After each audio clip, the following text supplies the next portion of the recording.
Chapter 253. Stilla suddenly turned around and was stunned for a moment. Even she had never seen such a beautiful woman. She was so perfect that she didn't look like a human being. She must have been created by the goddess of life herself. Stilla couldn't help but exclaim in her mind. Then Stilla noticed the queen's long and pointy ears. She was an elf, an ally of the humans in the ancient times. Stilla, who was familiar with all kinds of ancient books, immediately made a judgment. Plus, she was wearing a crown on her head, Your Majesty, Elf Queen. Stilla lifted her skirt and bowed slightly, making an ancient and elegant bow. The Elf Queen smiled and bowed slightly. Your Majesty, Saintess of the Light. Stilla was dazed. She didn't know why the Elf Queen was so polite to her. Saintess of the Light has just woken up. How do you feel? The Elf Queen asked.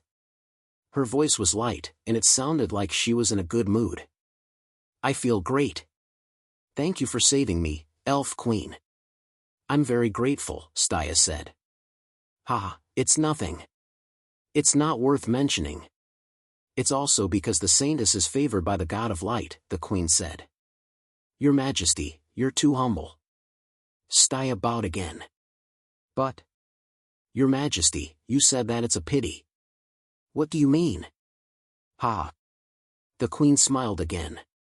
I was rude earlier. I accidentally heard the Saintess talking to herself. It seemed like she wanted to use me to destroy the Red Dragon. Well... Stilla hesitated. Although Jilin was called the Red Disaster by the humans, Stilla knew that he was still young and immature. He was just an invincible child.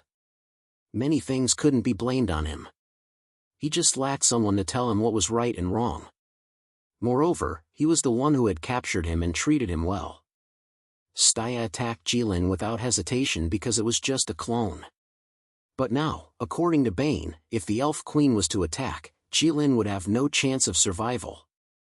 However, if the Queen was not allowed to make a move, there would be no other creature in the world that could suppress Jilin.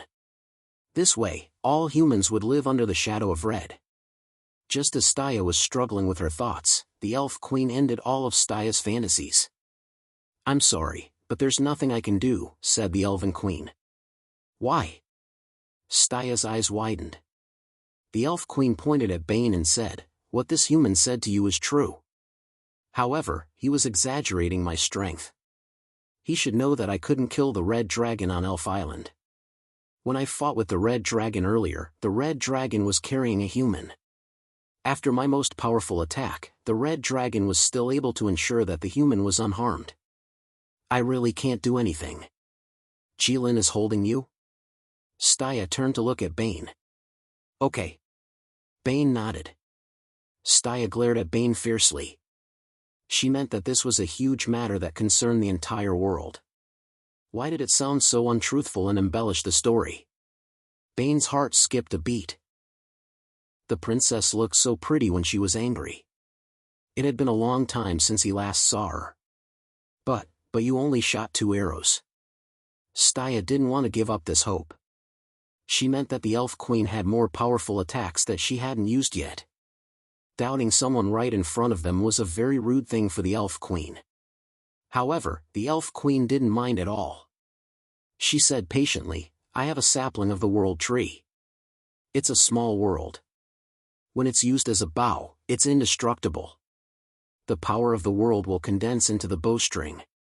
Even if there's no arrow, just lightly plucking the bowstring will cause the enemy to be hit by the power of the small world, not to mention, I have arrows. As the Elf Queen spoke, 3 golden arrows appeared out of thin air. Bright burning gold. It's a metal refined from burning star cores. It's the proud work of the god of craftsmanship. It contains the power of stars and can easily travel through space. It's as powerful as a shooting star and can attack enemies 2 or 3 worlds away. This is indeed my most powerful attack. Stilla and Bane were completely stunned. The Elf Queen's words were too exaggerated. It was even more exaggerated than the myths of the humans. Even the sacred book of the Church of Light, the #1 religion of the human race, didn't dare to write something like this. Stilla was stunned for a while. She regained her senses and mumbled, "Such a powerful attack can't do anything to Jilin?" "He should be more powerful than all of you think," the Elf Queen said. "Did you just say that you can't kill Jilin on the Elf Island?" "Yes, it's too far away.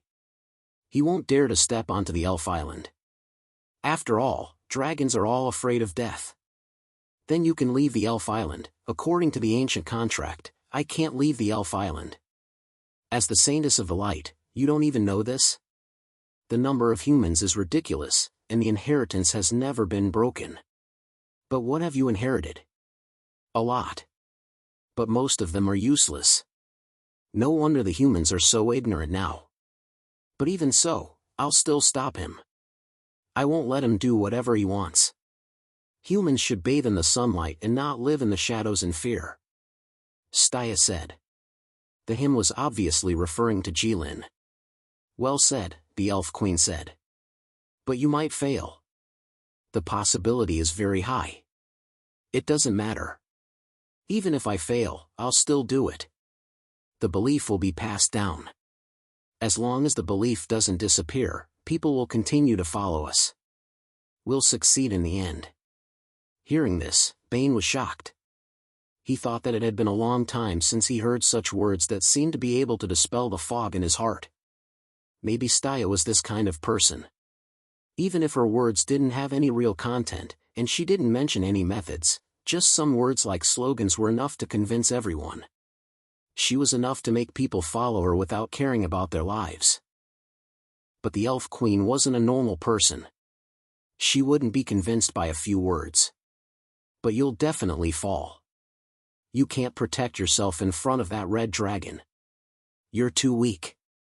One after another, someone has to take the lead. I'm willing to do so." "Ah, these words are so familiar." The Elf Queen laughed.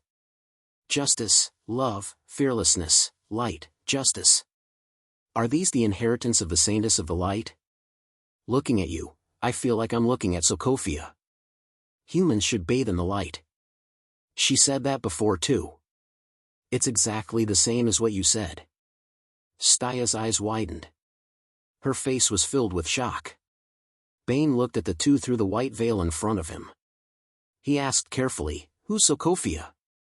Staya stared at him again and said, "She's the first Saintess of the Light, a legendary person. You're a citizen of the Saimai Empire. How can you not know this?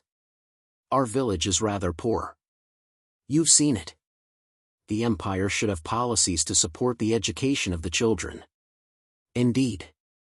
Every child is given a sacred book of light. They rely on it to learn how to read. But the sacred book of light didn't say who the first saintess was. The sacred book of light was used to record the teachings of the miracles. Of course, it wouldn't write about this." Staya was choked by Bane's words. She almost couldn't breathe. "You've seen the first saintess?" Staya ignored Bane and turned around to ask. "Of course. We're old friends. How can you not know? Could it be that the human race has forgotten about the Age of Gods?" "I know. The documents of the Church of Light did record that the Elf Queen and the first saintess were friends. But I didn't expect it to be you. I thought that after so many years, the Elf Queen would have to be replaced. The elf race has a long lifespan," the Queen said. "But I didn't expect it to be so long," Staya said. "I'm special even among the elf race." "Obviously." "Then, what are you going to do now?" the Queen asked. "I'm going to find Jilin. If he goes to the Divine Dragon Empire, countless lives will be in danger," Staya said. Chapter 254. "Wise decision," the Queen said. "If the red dragon goes to Kamwen Pass, it will definitely cause a lot of trouble." Bane blinked, feeling confused. "But I can't just let you go," the Queen said. "Why?" Staya asked.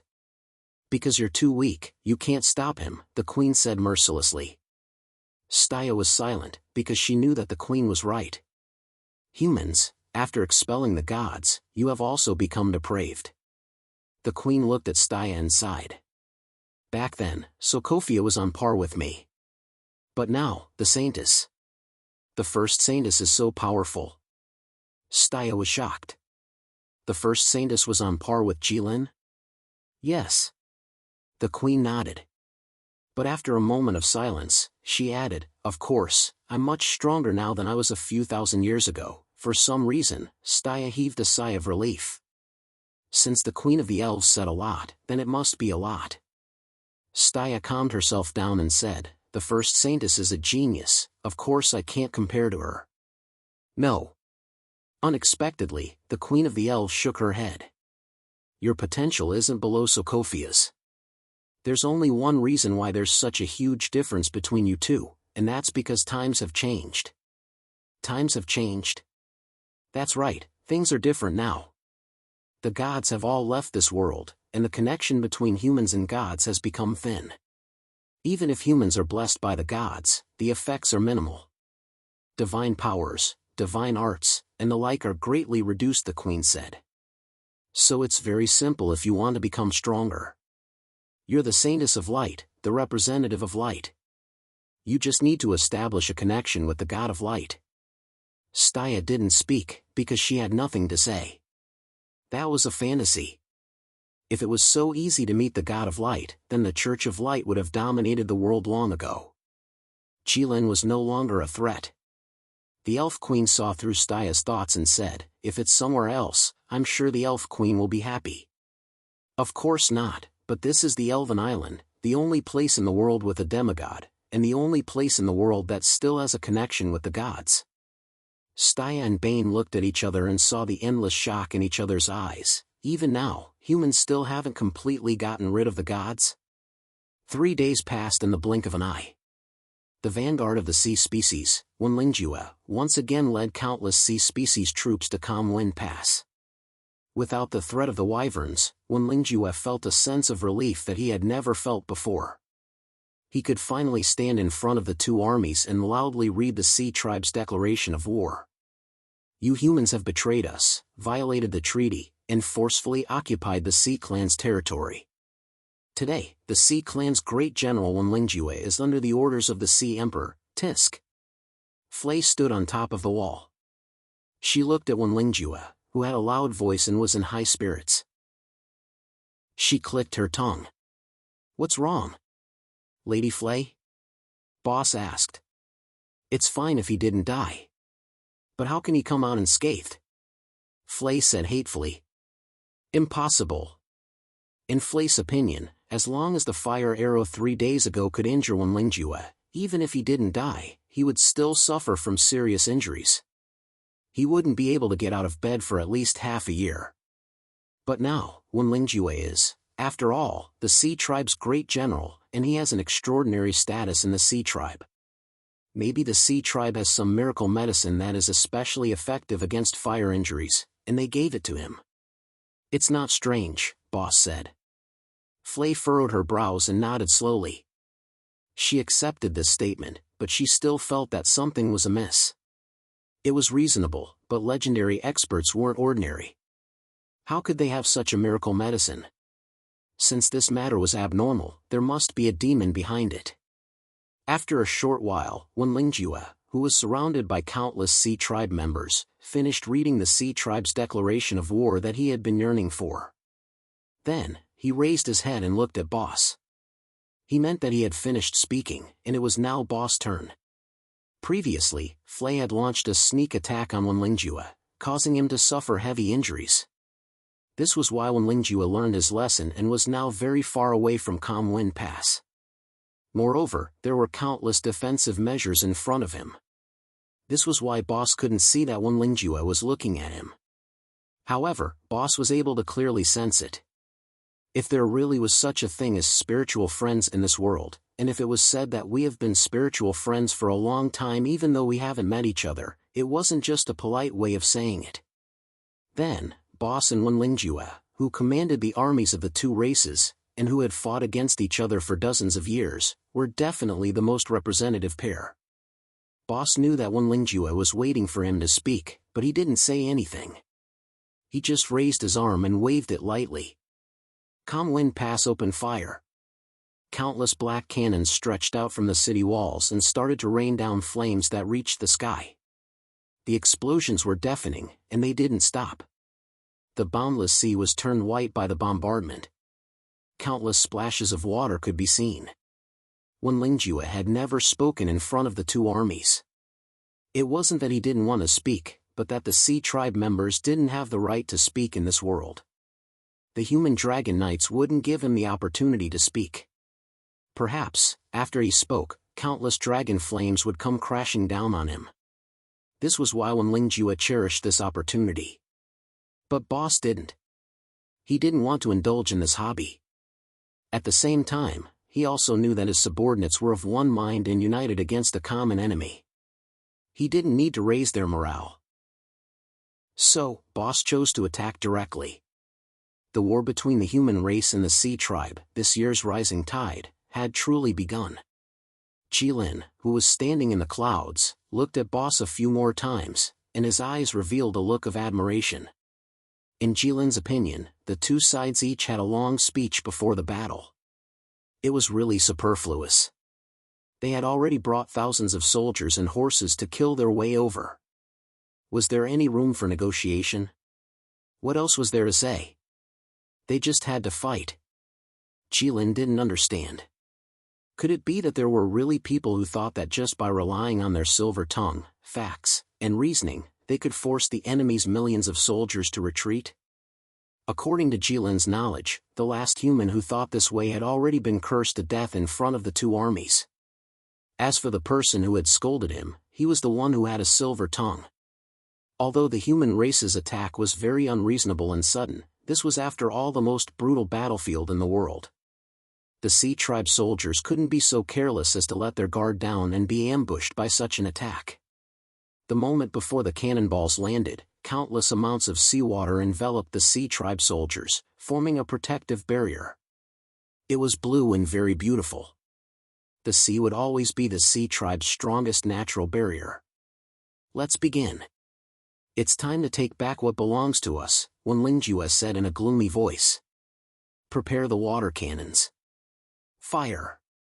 Following Wenlingjue's order, countless water pillars shot out from the sea. The power of the water pillars was unparalleled, and it seemed like they could easily reach the top of the Calm Wind Pass. However, when the water pillars were 1 mile away from the Calm Wind Pass, they all seemed to hit an invisible barrier. None of them could truly reach the Calm Wind Pass. Boss looked at the water pillars that were as thick as bronze bells, and his expression was gloomy. Such a large amount of water could actually reach such a high place. One could only imagine how powerful it was.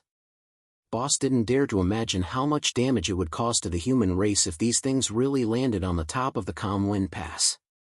Fortunately, the Calm Wind Pass had the Calm Wind Formation. Within the Calm Wind Formation, everything was calm. Chapter 255. The might of the sea race's water cannons was unparalleled, and when they hit the Calm Wind Formation, they shocked countless humans. Even Flay couldn't help but raise her eyebrows, and she was astonished by the might of this thing. What is this? The sea race's weapon? Flay asked. It's quite obvious. Both nodded. Flay rolled her eyes helplessly. Of course I know that this is the sea race's weapon. The reason why I said this is because I hope that you can explain in detail what kind of weapon it is. Of course I know this. But the problem is that I have never seen this thing before, Both said with a grave expression. What? This time, Flay was really startled. Even you have never seen it before. How can this group of beasts be so patient? Patient? I don't think so. Both shook his head slowly. On the battlefield, no one will hold anything back. Otherwise, the soldiers would have died in vain. It wasn't that they didn't want to use it, but that they couldn't. The flying dragons really suppressed the sea race thoroughly. That's right. When Flay heard Botha's words, she immediately understood. It was surely because of the Dragon Knights. The flying dragons were the bane of the sea race, and they made it so that the sea race couldn't even set up a slightly conspicuous formation. Some large weapons that couldn't be moved easily would be destroyed by the dragon flames as soon as they showed themselves. However, after thinking about it, the sea race still persisted in attacking the calm wind pass every year, even though they were in such a disadvantageous situation. Therefore, Flay sighed emotionally. Both didn't deny it. How can we fight an opponent that even you don't understand? Flay asked. Both shook his head again. The sea race that could attack with all their strength was unknown to anyone, and there were no traces of them. They could only counter soldiers with arms and water with an earth weir. Fortunately, Both also knew how to fight this way. Countless water pillars shot out from the boundless sea, and there were countless of them. Although the humans' attacks never stopped, none of them could escape the sea race's rain of bullets. The human race had been completely suppressed. When Wenlingjue saw this scene, he felt that all the resentment he had in his life had disappeared. The sea race had the upper hand, and the humans couldn't fight back at all. They could only hide in the calm wind pass. This was one of the rare occurrences among the countless high tides that had occurred. The sea folk had finally gotten rid of the awkward situation where they could only passively take a beating. Wenlingjue was very proud. In front of him, there were countless sea race weapons and water cannons hidden everywhere on the turbulent sea surface. This kind of weapon could be seen everywhere in the sea tribe, but this was the first time it was used in a war against the human race. The design of the water cannon was ingenious. Each water cannon could absorb a large amount of seawater and shoot out such a powerful water column. In this sea, the sea folk had an endless supply of ammunition. Wenlingjue felt even more relaxed and happy. He thought to himself that without the help of the flying dragons, the human race was really not worth mentioning. In this way, the dragon god's request would definitely be fulfilled on time. Just as Wenlingjue thought that victory was within his grasp and was feeling pleased with himself, he heard the sound of water splashing behind him. This was the endless sea, the place with the most water in the world. It was not surprising to hear the sound of water. But this water sound was different because it was out of tune with the surrounding environment. It didn't sound like the natural sound of water. Wenlingjue looked back and saw a beautiful woman in a light blue dress standing on the waves. The surrounding sea folk all knelt down in front of her and were extremely respectful. Wenlingjue was also shocked when he saw her. He hurriedly stood up and lowered his head slightly. "Your Highness, why are you here?" When Wenlingjue said this, even Jilin, who was high up in the sky, could not help but look down. The dragon race was always very sensitive to the word princess. Moreover, Jilin always felt that the one he caught was not a proper princess and wanted to change to another one. Jilin looked down and retracted his gaze. The princess was indeed a princess, but she was not human. "Big brother Lingjue, no need to be so polite. Father saw your message and knew that the human race sent out a legendary powerhouse. He specially ordered me to come and help you," said Wenqiong.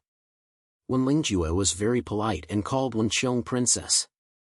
On the other hand, Wenqiong was very easygoing and directly called Wenlingjue big brother. This was not a method that the human royal family often used to buy people's hearts. It was the truth. Wenqiong and Wenlingjue had played together since they were young. The sea folk were all family. "Thank you for your concern," said Wenlingjue. "Big brother Lingjue once said in the letter that you were seriously injured and almost had to give up your position as the vanguard. Thanks to Lord Dragon God's help, you were safe," said Wenqiong. "Yes," said Wenlingjue. "Big brother, you saw Lord Dragon God?" "Yes." "What did Lord Dragon God say?" "So that's why you came, it's related to Lord Dragon God. We have to take it seriously. Since your Highness is here, then the sea folk's attitude is very clear. We have no other choice." "Yes, what did Lord Dragon God say?" "He said, for us to hurry up." "He seems to be in a hurry." "In a hurry?" "Lord Dragon God's lifespan is as long as the heavens. A few decades in his phlegm is just the blink of an eye. What's there to be in a hurry about?" "How would I know?" "That's true. Lord Dragon God should not be presumptuous. In that case, big brother Lingjue, let's begin. Yes, with your highness' help, it'll be twice the result with half the effort. After Wen Lingjue and Wen Qiong finished speaking, they slowly closed their eyes and sank their feet into the water. A blue light was emitted from their bodies and gradually spread out in the sea. It was as if a giant beast that had been sleeping had quietly awakened and slowly opened its eyes. An incomparably majestic aura suddenly filled the world. Although nothing happened for the time being, all the humans had the same thought at the same time: this sea was alive. Then, the earth began to tremble and rumble. The human soldiers glanced at the backup weapons placed by their feet. They were jumping on the ground and the arrows collided with each other, making clanking sounds.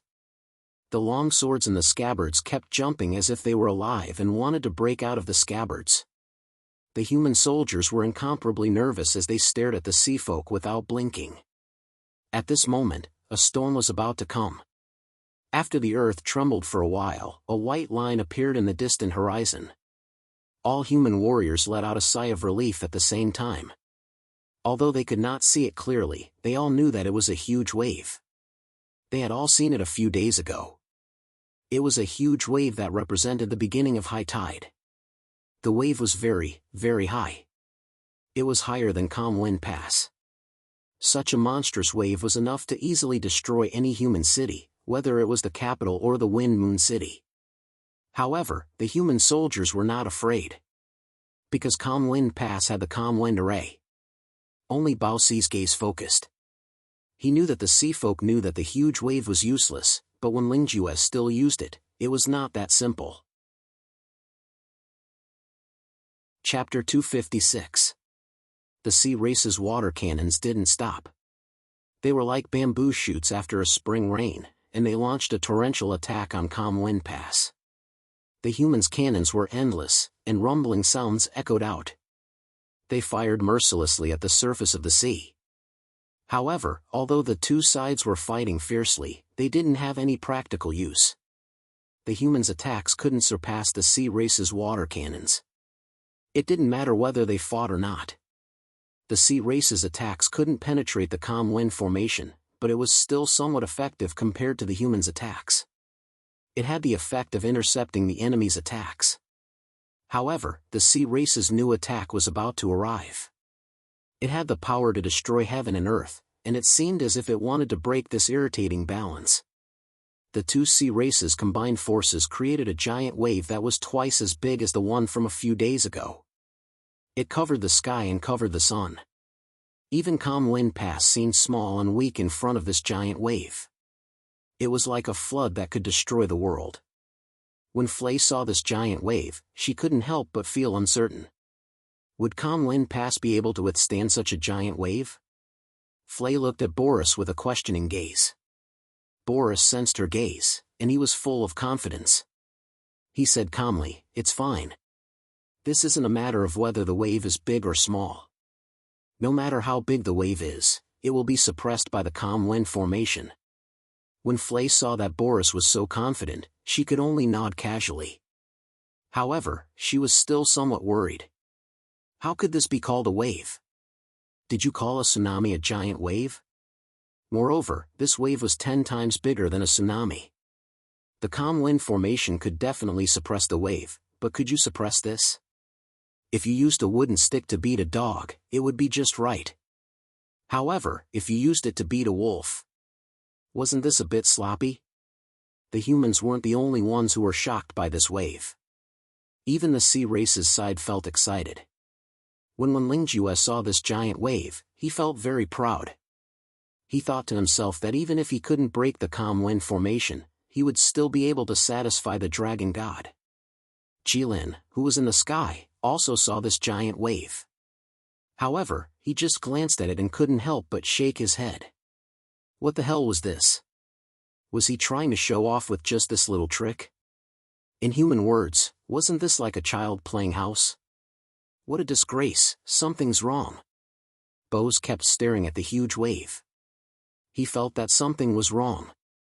Based on his understanding of Lingjue, things were definitely not that simple, so he did not dare to let his guard down for even a moment. Only now did he exclaim in surprise. "There's something in the water!" Boss shouted. Fry was shocked. How could there be anything in the water that could evade the senses of a legendary expert like her? Even the one-eyed Boris had noticed it, but he hadn't. Fule also hurriedly focused her attention and looked toward the tsunami. She saw numerous black figures hiding in the water. They were densely packed. "What is that?" Flay asked.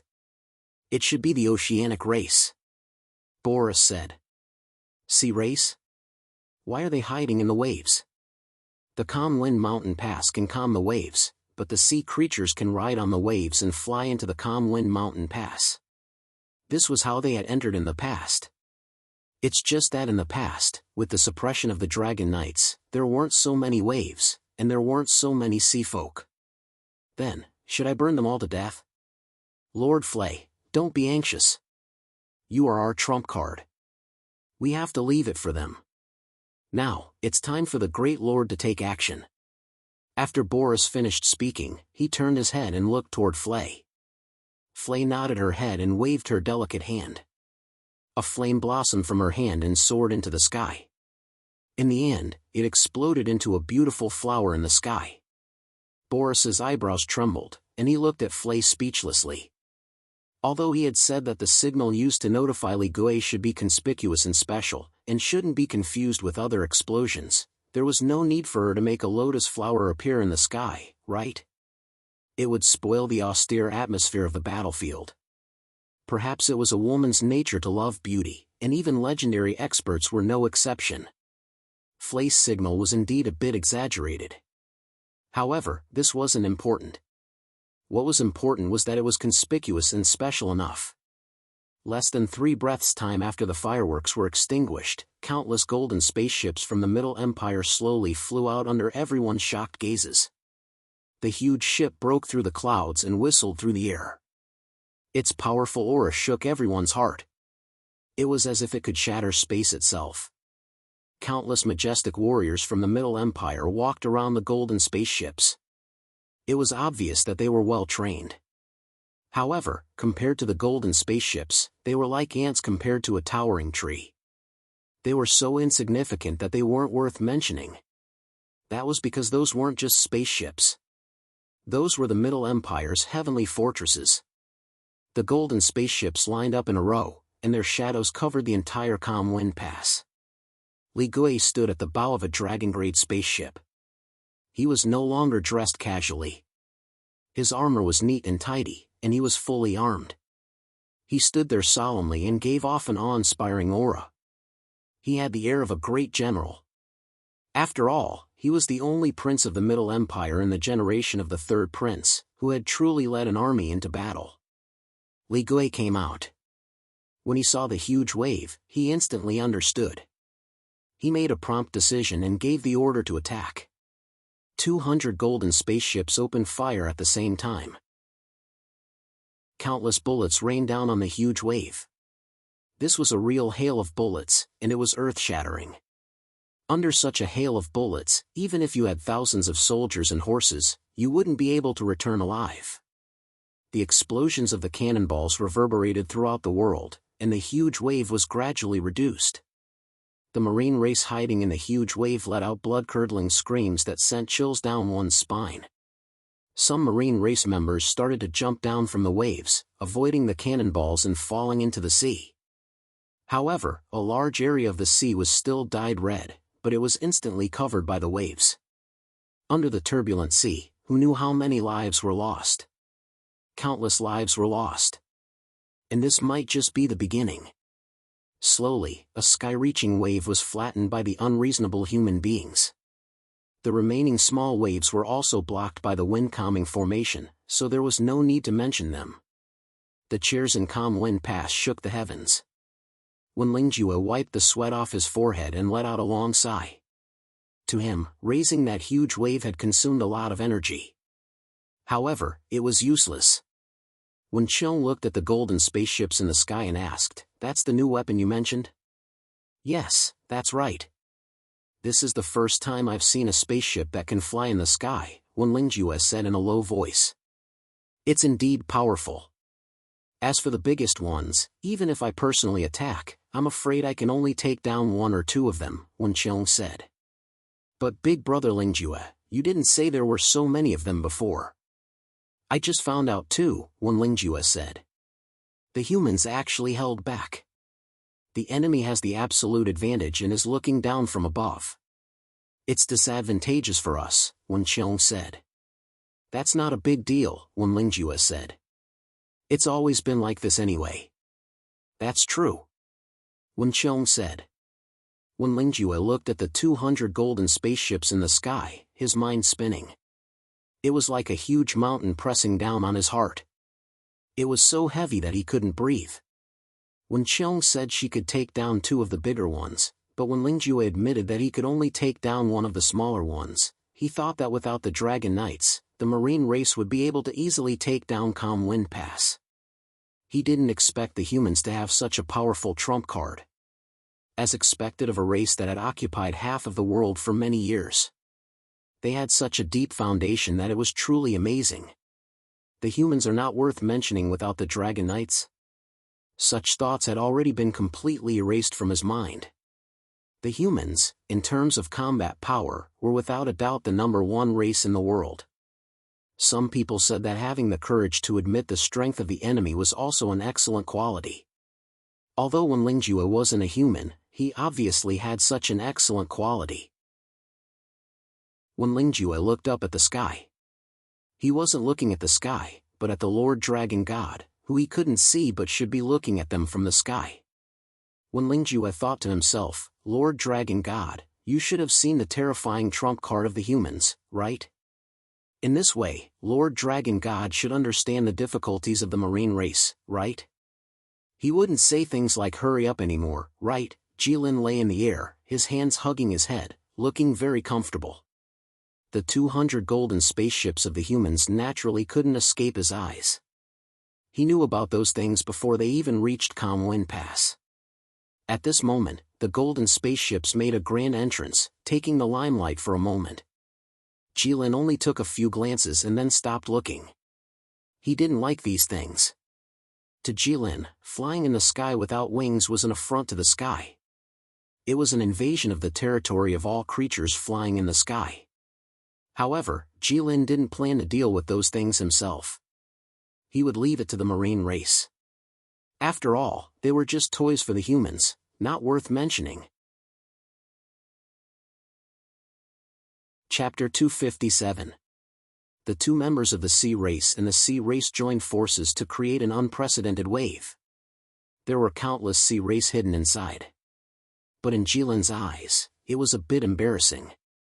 After the third prince ascended to the throne, he became much more magnanimous. He did not care about the national defense of the Middle Empire and sent almost all the golden spaceships over. Wen Lingjue's confidence in winning was instantly destroyed. But Jilin was disdainful, thinking that it was not worth mentioning. This wasn't because Jilin was invincible and looked down on them from above. Jilin knew that these two races still had more powerful forces that they had not used. This level of war could not be considered real swords and spears. In the human race, Jilin had experienced the Sacred City's sacred formation. That was a formation that used all the resources of the Church of Light and the Saimai Empire. It could pin Jilin to the ground and make him unable to move for a while. He also saw the Snow Wind Empire's mobile city, the Bright Snow Divine Weapon. With a step, the mobile city could cross 2 mountain ranges. The Bright Snow Divine Weapon was even more powerful. Thousands of Bright Snow Divine Weapon could blast a god black and blue. In the Middle Empire, Jilin had experienced the Great Qianquan Formation. That was not a formation, but a portal to another world. Even Jilin gasped in amazement at that thing. There was also the Sea Race's all-creation origin city. It was usually hidden in the water and could rise to the surface at any time. The Sea Race's main camp, it could be said to be an ingenious work of art. After seeing the full strength of the two races and their many trump cards. Now, these things naturally could not enter Jilin's eyes. Although Jilin looked at the battlefield with disdain, there were also people whose minds were shaken by this scene of artillery fire and fire. Roar looked at the golden spaceships in the sky through the gap of the white helmet. He had not seen this thing in the Middle Empire. Because according to the laws of the Middle Empire, if there was no special reason, this thing could not fly above the city. Roar was so excited that his eyes were brimming with tears. How proud was he to be born as a human? What a strong human race. Presumably, even the Red Disaster would be blasted to death by these spaceships. Roar thought to himself. If Roar despised this war because he had set his sights too high, then the reason he had such thoughts was purely because he had seen so many spaceships and his blood had rushed to his head.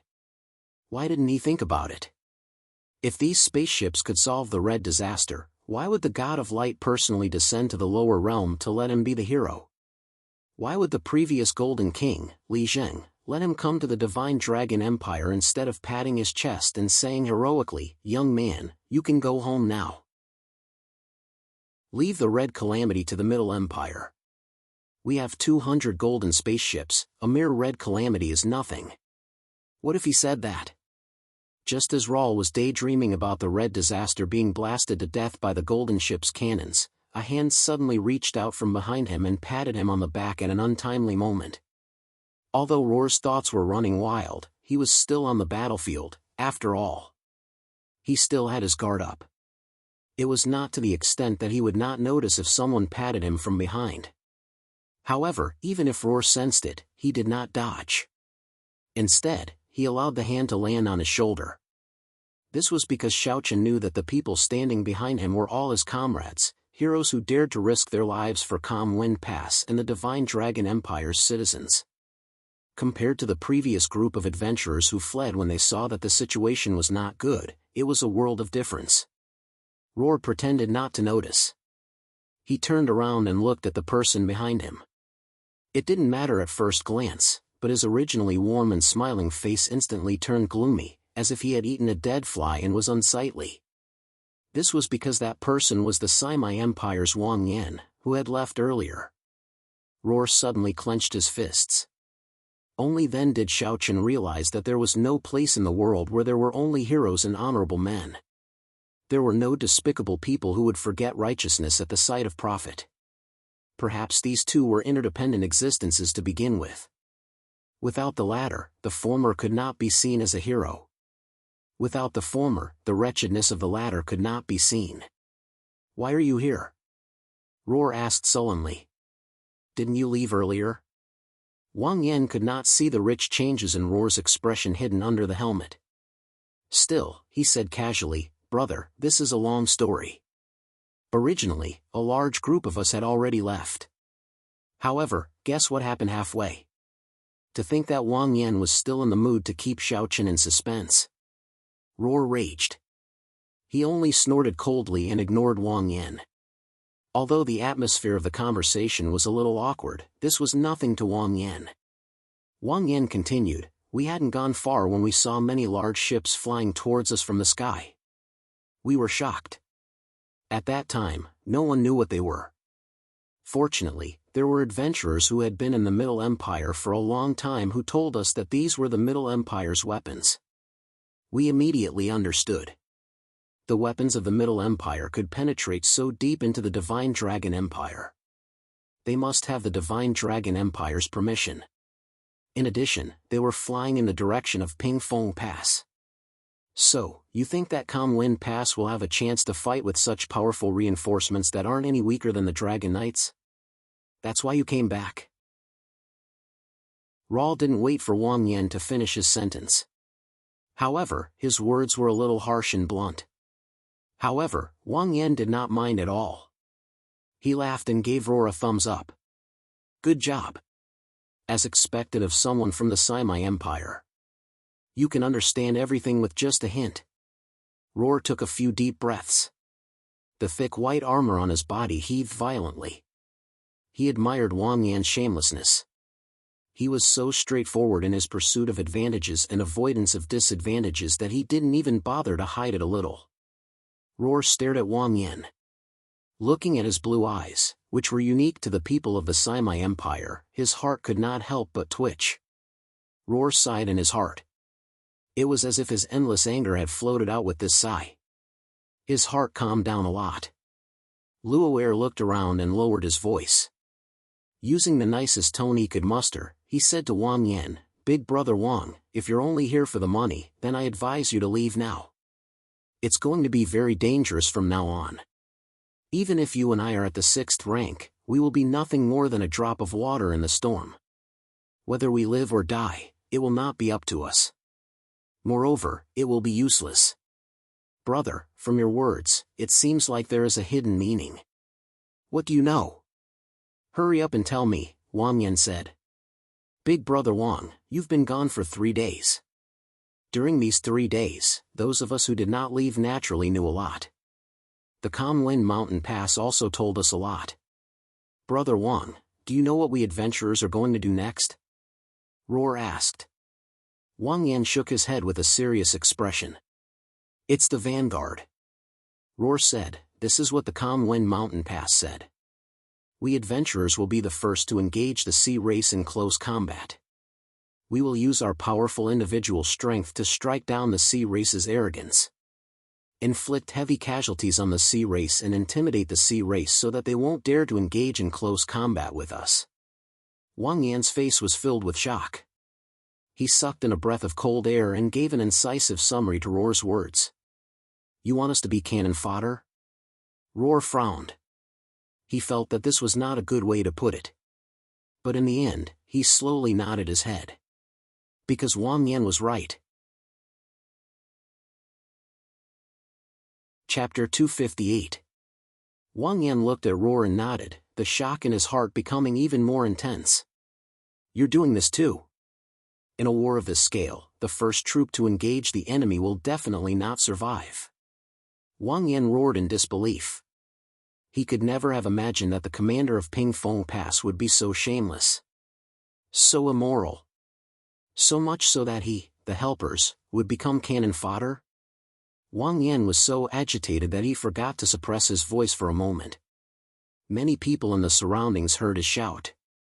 The people around him looked at him coldly, their eyes full of disdain. There will always be sacrifices in war, and there will always be someone who needs to be the first to wield the sword. We are willing to be the first to wield the sword. Roar said, "So, brother Wang, you should leave while you still have the chance." Wang Yan was momentarily shaken. He stood there, not knowing what to do. However, as if to prove Roar's words, the sound of a huge object moving suddenly rang out. Wang Yan was shocked and hurriedly looked back. He saw a thick and heavy door slowly closing. A group of well-trained soldiers appeared behind them, holding sharp swords in their hands, their eyes filled with cold killing intent. There was a huge door behind Wang Yan. Previously, he had used this door to enter this camp that was right next to Conwen Pass. In this huge camp, there were all the adventurers from before. Wang Yan was stunned for a moment and asked blankly, "What's going on?" Roar looked at him with pity, but after looking through the white helmet, all that was left was the coldness of the armor. "It's too late, you can't leave anymore." Roar said, "The moment that door closes, we will be the temporary soldiers of Pingfeng Pass. We will be under the command of Pingfeng Pass." "What do you mean we can't leave anymore?" Wang Yan asked in a trembling voice, "Are you saying that Pingfeng Pass will force us to stay if we want to leave?" Roar shook his head slightly and said helplessly, "I've already said that we are the temporary soldiers of Pingfeng Pass." "So what?" Wang Yan was clearly a little confused. "Big brother Wang, you are also a person who has traversed the continent and can be said to be experienced and knowledgeable. But have you ever seen an army that can let deserters escape unscathed? All human armies have such a rule. Deserters will be killed." Roar's last word, "kill," was spoken with such conviction that Wang Yan could not help but swallow a mouthful of saliva. But Wang Yan opened his mouth as if he wanted to say something. However, Roar had already reached out and patted him on the shoulder, stopping him from speaking. "Big brother Wang, there is usually another rule in the army. It's called those who disturb the morale of the army, die." Wang Yan held his breath and turned his head to look at those who were holding sharp blades. As expected, several soldiers were already looking at him with unfriendly expressions. Wang Yan felt bitter in his heart. Even though these soldiers added together would not be enough to take him down with one hand, but even if Wang Yan was given a few more guts, he would not dare to attack these soldiers at this time. Roar looked at Wang Yan's distressed expression. After all, he was still young and his heart softened. He comforted him, "Big brother Wang, since you're already here, just take it as it comes. After all, you were the one who wanted to come, right? How can this be the same? Previously, we came and went as we pleased. Now, we are fighting with our backs against the river. One step back and we will die. And we will be hacked to death by our own people. How can this be the same?" Wang Yan said in a low voice. Roar did not say anything and only nodded silently, indicating that he was right. Looking at Wang Yan's anxious expression, Roar truly felt that General Bose, the general of Pingfeng Pass, was an extremely wise person. Just as Roar was sighing to himself, there was a sudden sound and the door of Pingfeng Pass opened. This was the first time Pingfeng Pass allowed these adventurers to enter. Wang Yan turned his head to look at Roar, his eyes filled with bewilderment. Roar, on the other hand, looked straight ahead and walked towards Pingfeng Pass with his head held high. Wang Yan was startled. He turned back to look at the soldiers and finally shook his head helplessly. He gritted his teeth and followed after Yu Zhong. This was the first time most of the adventurers had come to the number 1 pass under heaven. At this moment, they could not help but look around curiously. Following the soldiers who led the way, they made many turns and finally arrived at the top of the walls of Pingfeng Pass. The moment they stepped onto the walls of Pingfeng Pass, the salty sea breeze blew onto Roar's face through the gaps in his helmet, bringing with it the distinct smell of blood. Roar looked towards the sea. A magnificent scene of war unfolded before his eyes. The golden spaceship's cannons were like a rain of fire that could destroy the world. The Sea Tribe's water cannons were also firing back with all their might. Both sides were exchanging blows. The sea water was boiling, as if it was the end of the world. The boundless Sea Tribe was really like what the light sacred scripture said. They were evil spirits that crawled out of the abyss, vainly trying to invade this world.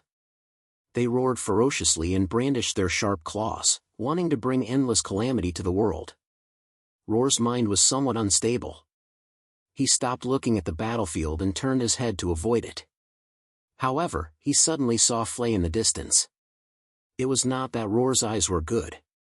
Instead, Flay stood out too much among the soldiers of Pingfeng Pass. It would be hard for him not to stand out among a group of soldiers wearing the standard armor of the Divine Dragon Empire when he wore a bright red magician's attire. When Roar saw her, he fixed his gaze on her and frowned. Although Wang Yan could not see Yu Zhong's gaze, when he looked in the direction of Yu Zhong's helmet, he knew that Yu Zhong was looking at Flay. This was because there were only 2 people worth looking at in that direction. One was Flay, and the other was the one-eyed general beside her. There was nothing worth looking at for the remaining people. They all looked the same with their masks on. Even their parents would not be able to recognize them. As for that one-eyed general, Yu Zhong could not look at him. After looking at him once, Yu Zhong did not want to look at him a second time. It is indeed rare to see a legendary expert of the Divine Dragon Empire, Wang Yan said. However, what time is it now? Quickly take care of yourself. Don't get distracted. I can't see her face clearly here. Is that really Lady Flay? Roar asked. Definitely. This is Pingfeng Pass. Aside from the Hero King, she is the only other person in the entire Divine Dragon Empire who can stand side by side with the commanding general of Pingfeng Pass, Wang Yan said. Roar continued looking at Flay. It was not because he had never seen a legendary expert before that he stared at her. As a human hero, even though Yu Zhong had not matured yet, he had seen all kinds of people. He had even seen the Light God before. The reason Yu Zhong stared at Flay like this was because he had received news when he left Auspicious Cloud City that the Red Dragon Church was going to launch a large-scale attack on Auspicious Cloud City. The leader was the Red Dragon Church member whom Yu Zhong had met in the tea house, Hidden Shadow. This legendary expert before Yu Zhong was the founder of the Red Dragon Church. How could Roar not feel complicated and stare at her a few more times? Fortunately, Roar knew that Geraint City's city lord had already set up many traps to deal with the situation. It would be fine if the Red Dragon Church did not come. However, if they dared to come, Geraint City's city lord would definitely make sure that they did not return alive. Auspicious Cloud City would be absolutely safe. "Brother, what are you doing?" Wang Yan could not help feeling startled when he saw Roar staring at Flay. He feared that his fellow countryman would offend Lady Flay, so he reminded him, "You will be discovered if you stare at a legendary expert like that. That is too disrespectful." Wang Yan had just spoken when Roar vaguely saw Flay turn her head in his direction. Roar felt flustered. He resisted the urge to turn his head and directly closed his eyes. A legendary expert is indeed incredible. She can even detect this?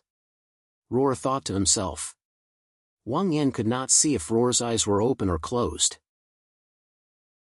However, seeing that his helmet did not move, Wang Yan thought that he was still looking. Wang Yan said anxiously, "Brother, stop looking. The abilities of a legendary expert are not something you and I can imagine."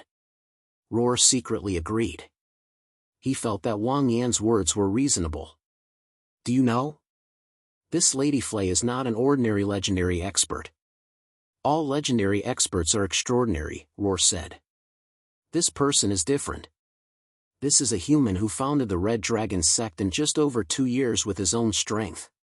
Some people even say that the Red Dragon Church has already become the world's #2 religion, second only to our Church of Light. Think about it, what kind of method is this?" Wang Yan said. He wanted to let Roar know that the person in front of him was someone who was at the end of the world. She was not someone ordinary people like them could look up to. Since Yu Zhong could not imagine the power of a legendary expert, Wang Yan should be able to tell him about her power. Roar thought to himself, "I already know this." Seeing that Yu Zhong was unmoved, Wang Yan continued, "I recently received news that the Red Dragon Church has taken over a city in the Divine Dragon Empire." Roar was stunned. His heart seemed to skip a beat. He suddenly turned to look at Wang Yan and asked in a low voice, "Which city is it?" "It seems to be Auspicious Cloud City." "That's impossible." "Why is it impossible?" "This is the information that we adventurers heard." "It's absolutely true." "That's impossible." Was Auspicious Cloud City really taken over by the Red Dragon Church? "That's right." "Is the Auspicious Cloud City Lord still doing well?" "Brother, what are you saying?" "As the lord of a city, she will naturally live if the city survives. If the city falls, she will die." Chapter 259.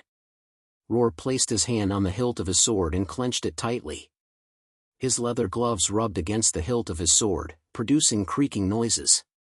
Even though Yang Ling didn't want to believe Wang Yan's words, he knew in his heart that Wang Yan was right. For someone like City Lord Geraint, if his city fell, then he definitely wouldn't be able to survive. Why was it that good people didn't have long lives in this world? Why was it that evil people always got the upper hand? If God saw it, why didn't he stop it? Why didn't he show the righteousness of heaven? If God couldn't see it, then why was he called a god?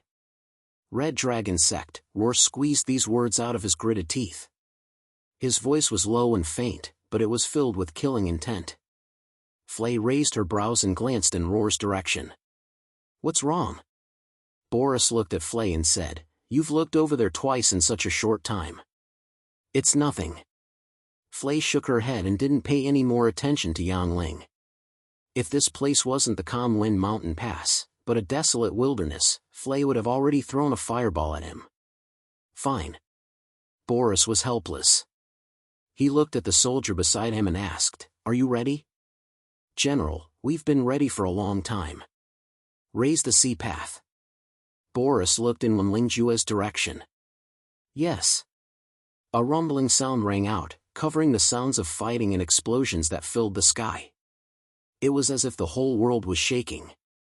The human clan and the oceanic clan simultaneously slowed down their attacks, carefully guarding against everything around them. Soon after, stone pillars with a diameter of 1/2 meter rose from the sea's surface and stopped when they reached the sea's surface. The stone pillars covered the entire surface of the sea in front of Calm Wind Pass. It was as if a stone floor had been placed on the sea's surface. For some unknown reason, the space between the stone pillars was just big enough for a member of the sea tribe to walk through. The ground rose from the sea, and there was still the sea on the ground. Even Flay couldn't help but exclaim in admiration at such a large-scale method of changing the terrain. Spectacular. Is this the method used by Calm Wind Pass to fight the sea tribe? A battlefield where the sea tribe and Calm Wind Pass could have a fair fight? It's a pity. Boss sighed. You may not believe it, but it is said that this is a place where the human race and the sea tribe had friendly exchanges many years ago. It was a mechanism jointly commissioned by the sea race and the human race to be made by the dwarf race. It was a place where the sea and land intersected. To prove that the friendship between the sea race and the human race is everlasting.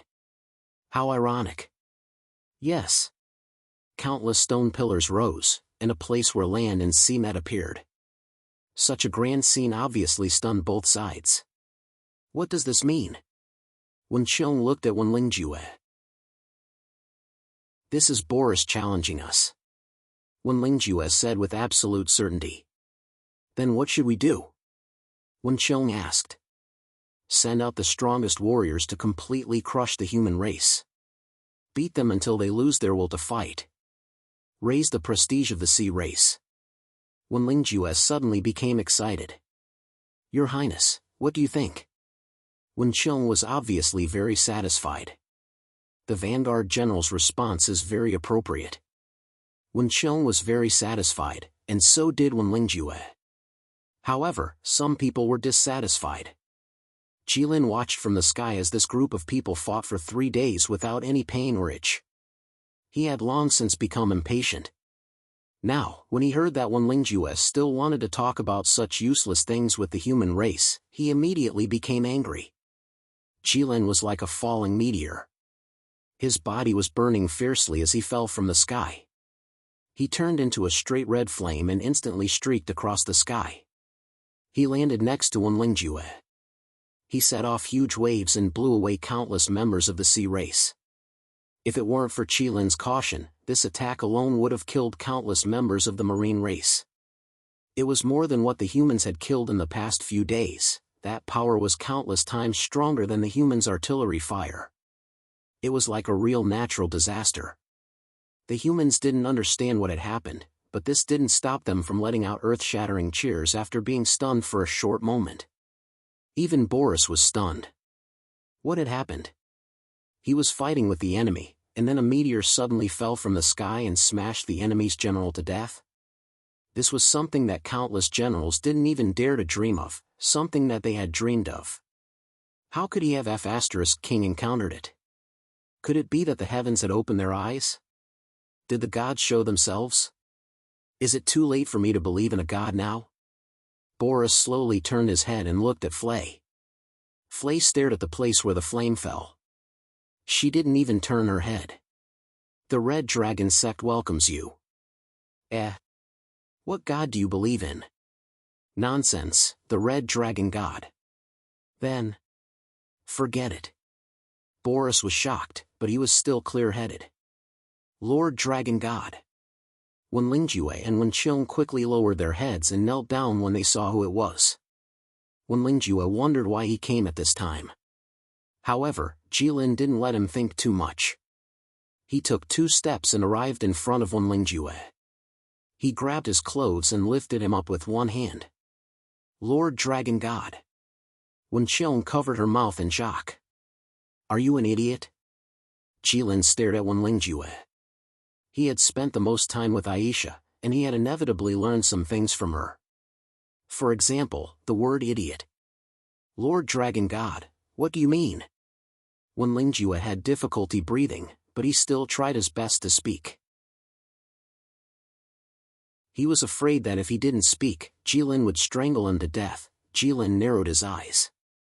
In the end, he still threw Wen Lingjue back into the sea. Previously, you told me that it would be easy and that humans weren't worth mentioning. Is this what you meant? Wen Lingjue's expression turned bitter. Lord Dragon God, please calm down. I didn't expect that the human race would have such a powerful trump card. I underestimated the human race.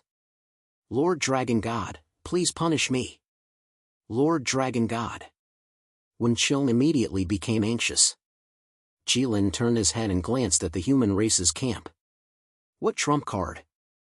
Wenlingjue looked at Jilin and said cautiously, Lord Dragon God, can't you see the spaceship flying in the sky? Jilin felt a burst of anger rush to his head. Trash. Jilin said coldly. Wenlingjue didn't know what to say. It turned out that the golden spaceship that he and the others saw as the human race's killing weapon was ignored by the Lord Dragon God. I thought that it would save me some trouble. I didn't expect that I still have to do it myself. Senior Dragon, why did you create this race?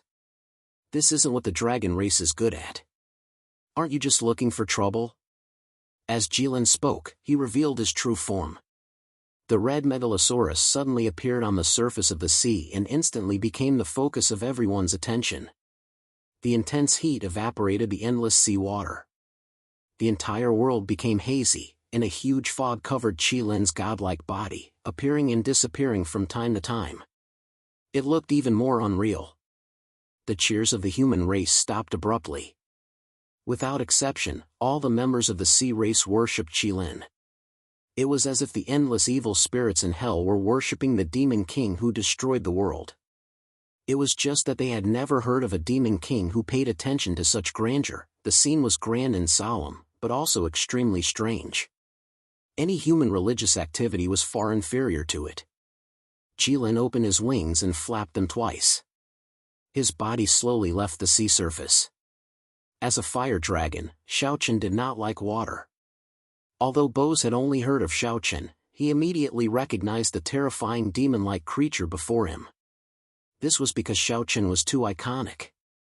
Xiaochen was fundamentally different from all the flying dragons in the Divine Dragon Empire. A true dragon. A red disaster. This was what the humans called Jilin. It was because he was the true disaster of the human race. Be on guard. Bose roared. 1 second ago, he was secretly rejoicing. The next second, he felt like Mount Tai was pressing down on him. This was probably the case with 1 step to heaven and 1 step to hell. Bose was covered in sweat. However, he suddenly felt something warm beside him. Bose turned his head and saw that Flay's feet had already left the ground, floating in the air. Flaming wings grew out of her back. You! Chapter 260. Looking at Flay, Boris was stunned. He didn't know what she wanted to do. Fly high and see far? However, Flay was a straightforward person. Before he could say anything, Flay had already turned into a fiery light and shot toward Jilin. She was like an arrow leaving the bow. Boris looked at Flay's departing figure and was dumbstruck. He thought to himself, legendary experts are really ferocious. What is she trying to do? Is she trying to slay a dragon in the midst of countless enemies by herself? This is much more difficult than taking the head of a general in the midst of an army of 10,000. A perfectly straight red line streaked across the sky. That was the mark left behind by the high temperature around Flay. Countless members of the sea tribe were worshipping the dragon god. However, when they saw a human figure flash past above their heads, they immediately became irritable. The members of the sea tribe roared loudly toward the sky and extended their sharp claws toward Flay. It was as if they wanted to pull Flay down from the sky. However, Flay was flying too high and too fast. They were powerless and could only watch as Flay flew straight toward the dragon god. The various weapons of the sea tribe could hit Flay. However, without exception, they were all instantly evaporated by Flay's divine protection flame. Flay's flight was truly filled with the aura of even if there are tens of thousands of enemies, I will still advance. Everyone was stunned. Even Jilin was stunned. Jilin looked at the human flying toward him with flames all over her body. He was at a loss as to what to do. He didn't know what this human wanted to do. Although this human was stronger than other humans, she was still as weak as an ant in front of him. She couldn't do anything. However, since this was the case, why was she so resolute, so fast, and so impatient as to rush toward him? Qilin couldn't help but raise a trace of vigilance. Humans had a saying, moths flying toward a flame, seeking their own destruction. It was as if a moth flying toward a flame was seeking its own death. This was a saying created by humans who looked down on other life forms. Humans had forgotten that in the boundless universe, out of all living things, only humans had the stupid option of suicide. Other life forms wouldn't have the thought of killing themselves. Therefore, a moth flying toward a flame wasn't seeking its own death. Instead, it was truly trying to extinguish the flame. If the flame was small enough, the moth would be able to extinguish it and leave. It was a fearless spirit that allowed him to complete his destiny even if he knew that he was going to die, even if he had to endure the scorching flames. It was enough to make people deeply admire him. However, for Flay to come over so directly, Jilin was unable to see through her. Because in Jilin's eyes, this human's behavior was worse than a moth darting into a flame. A moth could at least flutter twice in a bonfire, but this human couldn't even flutter twice. Was he really courting death? But if he was looking for death, why was he in such a rush? Are you tired of living? The golden light in Jilin's eyes condensed as he fully unleashed his domain. When Flay rushed into Jilin's domain, the flames around her body and the fire wings on her back disappeared. Within Jilin's domain, all fire elements obeyed him. After Flay lost her ability to fly, she lost her balance. The huge inertia pushed Flay's body and she fell into the sea, creating a large splash. Looking at the size of the splash, its might wasn't any weaker than a human's cannon. Jilin was taken aback. He didn't know what was going on. However, he heard that there was a kind of lunatic among the humans. When they fell into a river, they would say that the river flowed beside their feet. When they fell, they would say that they struck the earth heavily. When Lingjue sneered. He thought that this human was really courting death. No matter what kind of legendary expert you were, once you entered the sea, you wouldn't be taken seriously by the sea tribe. With a thought, when Lingjue saw that the seawater suddenly started moving. A pair of hands formed by seawater rose from the sea and tightly held onto a person. It was Flay. If a person wants to court death, he will use any method. When Lingjue was extremely happy as he looked at Flay.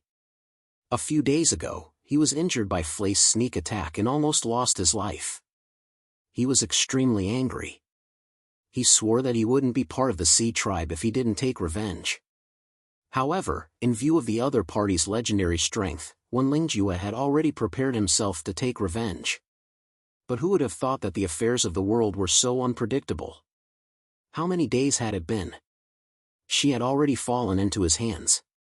Could this be what the humans often said, there is a glimmer of light at the end of the tunnel? Legendary human, I am the vanguard of the sea tribe, Wen Lingjue of the sea tribe. Today, I surrender. Flay shouted loudly. She shouted confidently and confidently. Her voice was loud and clear. At this moment, Wen Lingjue felt as if he had been struck by lightning. He was completely stunned and his eyes bulged out. He swallowed the words that he wanted to say. What was going on? The sea tribe and the humans had been fighting for countless years, but they had never taken anyone captive. Neither side had the idea of capturing a wounded person and leaving one alive. Humans could surrender to other humans. This was called a wise man submits to circumstances. However, humans wouldn't surrender to the sea tribe or the beast tribe. This was because humans thought that they would eat humans. It was probably the same for the sea tribe. Those who weren't of the same race would have different intentions. Which race in the world didn't have such an idea? But today, the first person to surrender voluntarily appeared. Moreover, it was a legendary expert of the human race. This didn't seem right. After Wen Lingjue recovered from his shock, the first thought that appeared in his mind was that this was a scheme. This was a despicable and shameless scheme of the human race. The despicable and treacherous nature of the human race was well known in the world. The other races had to admit that they were far inferior to the human race. But what kind of scheme was this? Wen Lingjue couldn't figure it out. No matter what kind of scheme it was, it couldn't be used against a legendary expert. This didn't make sense. Jilin tilted his head and slowly lowered his body. His giant dragon head approached Flay's body. The contrast between the size of the dragon head and the small one was very clear. The human Flay wasn't even as big as a scale on Jilin's lower jaw. For some unknown reason, even the Sea Tribe members were worried for Flay. They felt that if the dragon god took a deep breath, this human would be blown to death. "Do you want to surrender?" Jilin didn't open his mouth, but his voice transmitted clearly. "Yes." Flay's voice was as clear as before. It was filled with righteousness. There wasn't a trace of gloominess or embarrassment in it. It was as if she wasn't shouting that she wanted to surrender, but that she didn't fear death for the sake of the human race. "Why?" Jilin tilted his head and looked at Flay. He had already seen many humans. Their reactions to his main body were all different. Some were so frightened that they couldn't move. Some turned around and fled. There were also some heroes who shouted and raised their weapons as they charged at him. However, this was the first time he saw someone surrender so straightforwardly like Flay. Even Aisha didn't surrender so straightforwardly in the past. "I want to follow the red dragon god and advance further on the path of fire." Jilin's giant eyes narrowed. This was a human with aspirations. "Why should I accept it?" "Dragon god, I have already established the Red Dragon sect, which worships the dragon god. I already have several 100,000 followers. This is my sincerity." Jilin was stunned. It turned out that the sect was established by this human. However, his father had once said that faith was a mysterious thing even for the dragon clan. Although the gods flocked to it, it was better for the dragon race not to get involved with it. "This isn't enough," Jilin said. "I am willing to lead all the members of the Red Dragon sect to take down the Divine Dragon Empire for Lord Dragon God. I will let the Divine Dragon Empire live up to its name. What use do I have for the human empire? The entire empire will listen to the dragon god's divine decree." Jilin shook his head. "Every year, the empire will offer boundless gold, silver, and treasures to the dragon god." "Very good, human. I accept your surrender." Jilin was overjoyed. "Many thanks, dragon god." Flay was overjoyed as well. Only when Lingjue felt indescribably upset. After Jilin made his decision, he ignored Flay and turned to look at the distant human city walls. The world's first pass, Calm Wind Pass, Dragon Breath. A 7-colored beam of light instantly tore through the sky, passing over the heads of countless ocean race beings and kicking up strong winds and huge waves. The beam of light instantly pierced through the Calm Wind formation. Boom! The ground shook and the mountains shook. Jilin blasted a large hole in the Calm Wind Pass, which had stood at the edge of the boundless sea for countless years. A long section of the city walls collapsed. Endless amounts of seawater poured in, and following it were the oceanic race that were as numerous as sand. These ocean race beings roared and fought to be the first to charge into the human defensive line that had blocked the ocean race for many years. The humans fought a bloody battle, fighting to the death with the ocean race beings who entered the Calm Wind Pass. Although the humans fought valiantly, the situation was already hopeless. They could not turn the situation around. The humans lost the Calm Wind Pass. Radiant Calendar, 8th month, year 205, a red calamity descended on the Calm Wind Pass. The humans broke the Calm Wind formation and the Calm Wind Pass. The human legend Flay betrayed the humans.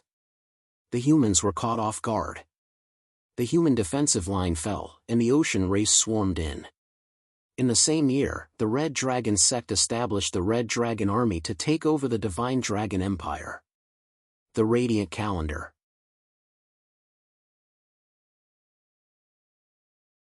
Chapter 261. The light of the dragon's breath streaked across, bringing with it the aura of death and destruction. It was as if the Calm Wind formation did not exist. It did not stop the beam of light in the slightest. Then, the earth shook and a section of the Calm Wind Pass collapsed. Seawater surged in, and so did the sea folk. The human soldiers fought with their backs to the wall, disregarding their own safety. Looking at the scenes that happened one after another, Bose was unexpectedly calm. After witnessing the descent of the Red Calamity and the surrender of a human legend, what was there that he could not accept? Could this be a deathly calm? Boris thought to himself. Bose scanned the battlefield and felt that there was nothing much to say. Everything was in a mess. At this time, he was of no use as the commander. Boris turned around and walked back to the general's hall. He walked very steadily. There was a battlefield around him, and everywhere was filled with the most intense killing. Yet, he walked as if there was no one around him. He passed through the hellish battlefield and returned to the general's hall. Boris walked behind the desk and sat down calmly. He began to write a letter. However, this letter was not easy to write. This was a report to the Hero King, and at the same time, it was his farewell letter. Hence, Boris held the brush and pondered for a moment before beginning. I, Boris, the General of Calm Wind Pass, write a letter to Your Majesty, the Hero King. Today, the Red Calamity suddenly appeared in Calm Wind Pass. Fule betrayed the human race and joined the Red faction. Calm Wind Pass was lost. A city that had not been broken for 1,000 years was destroyed in a day. Countless people of the Empire were in danger. This was not a crime of war, but a crime of this subject. This subject was originally a lowly person. Fortunately, Your Majesty thought highly of me and entrusted me with the important task of guarding Calm Wind Pass. However, today, this subject failed Your Majesty and offended the world. I do not have the face to continue living in this world. The only way is to die. Sacrificing myself for the city is the duty of this subject. Your Majesty, please do not worry. However, the death of this subject is a small matter. The safety of the Empire's millions of people is more important. I hope Your Majesty will make a plan. Peace Wind Pass's farewell letter. After Boris finished writing the letter, he carefully placed it in an envelope. He then took out a small box from the drawer. Boris looked at the box and could not help but smile. The box was completely black, and there was a gem embedded in it.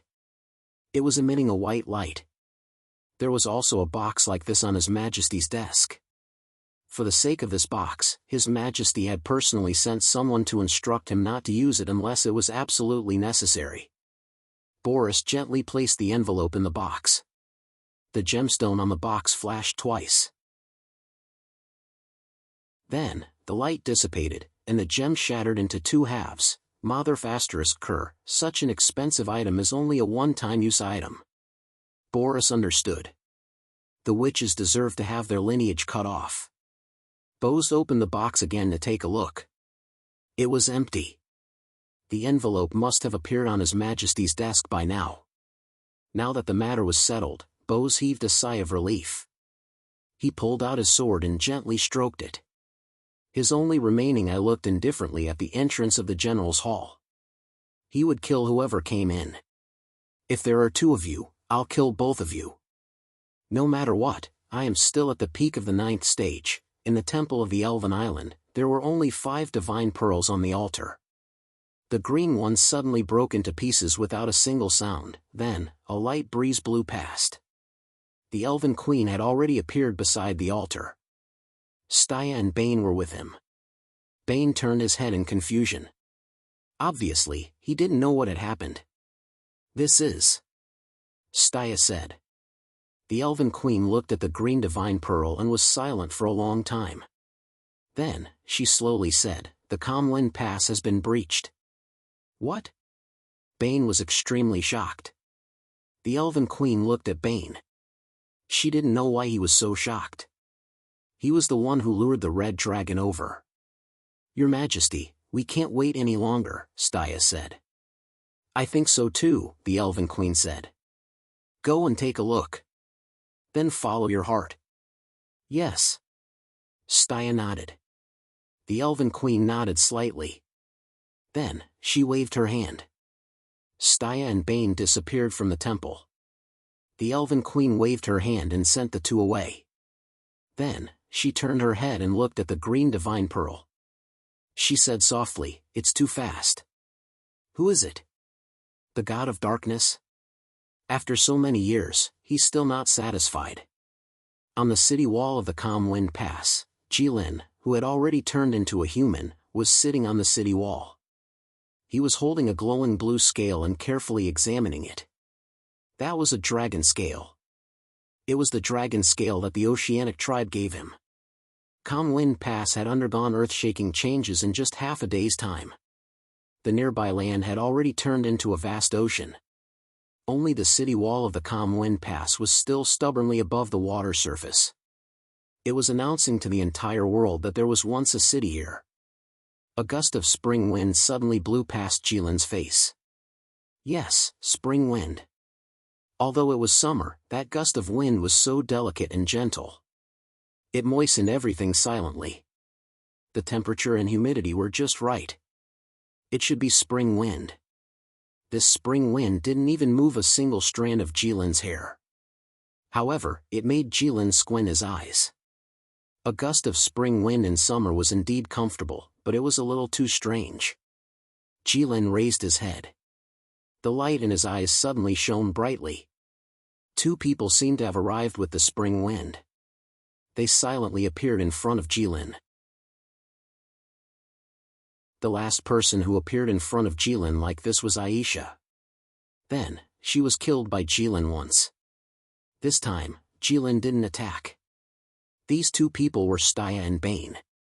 The princess was finally alive. He didn't want her to die again. Where is this? Why is there a city wall in the ocean? Bane spun around twice. Jilin. Why are you here? The Elf Queen can actually send us directly to you? That's too amazing. Jilin. Staya looked at Jilin. Her tone was very complicated. Long time no see. Yes, long time no see. Jilin was very happy. Looks like I really couldn't stop you. Of course. Can't you just stay there? Why should I? Doesn't it matter where you stay? That's true. But I can't leave. Why? Seeing the dwarves, orcs, oceanic species, magical beasts, elemental creatures, and so many other species being bullied and humiliated by humans, how can I just leave? I have to worry about the world first and enjoy the world later. I have to take responsibility for the people in the world. I have to give them a fair and bright world.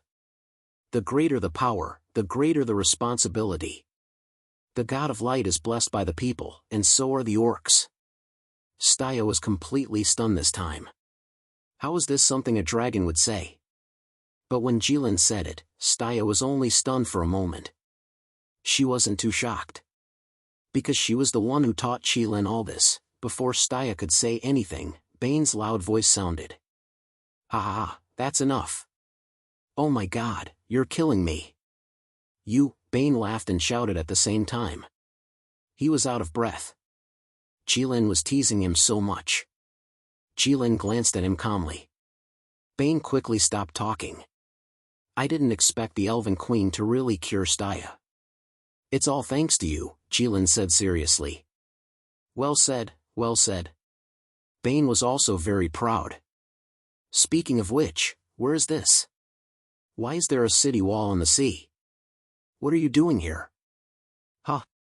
Jilin was stunned. He looked at Bane. This is Calm Wind Pass. I'm looking at a scale. Huh? Bane was also stunned. Calm Wind Pass, where is it? What's so good about a scale? Jilin lowered his head and glanced at Bane's feet.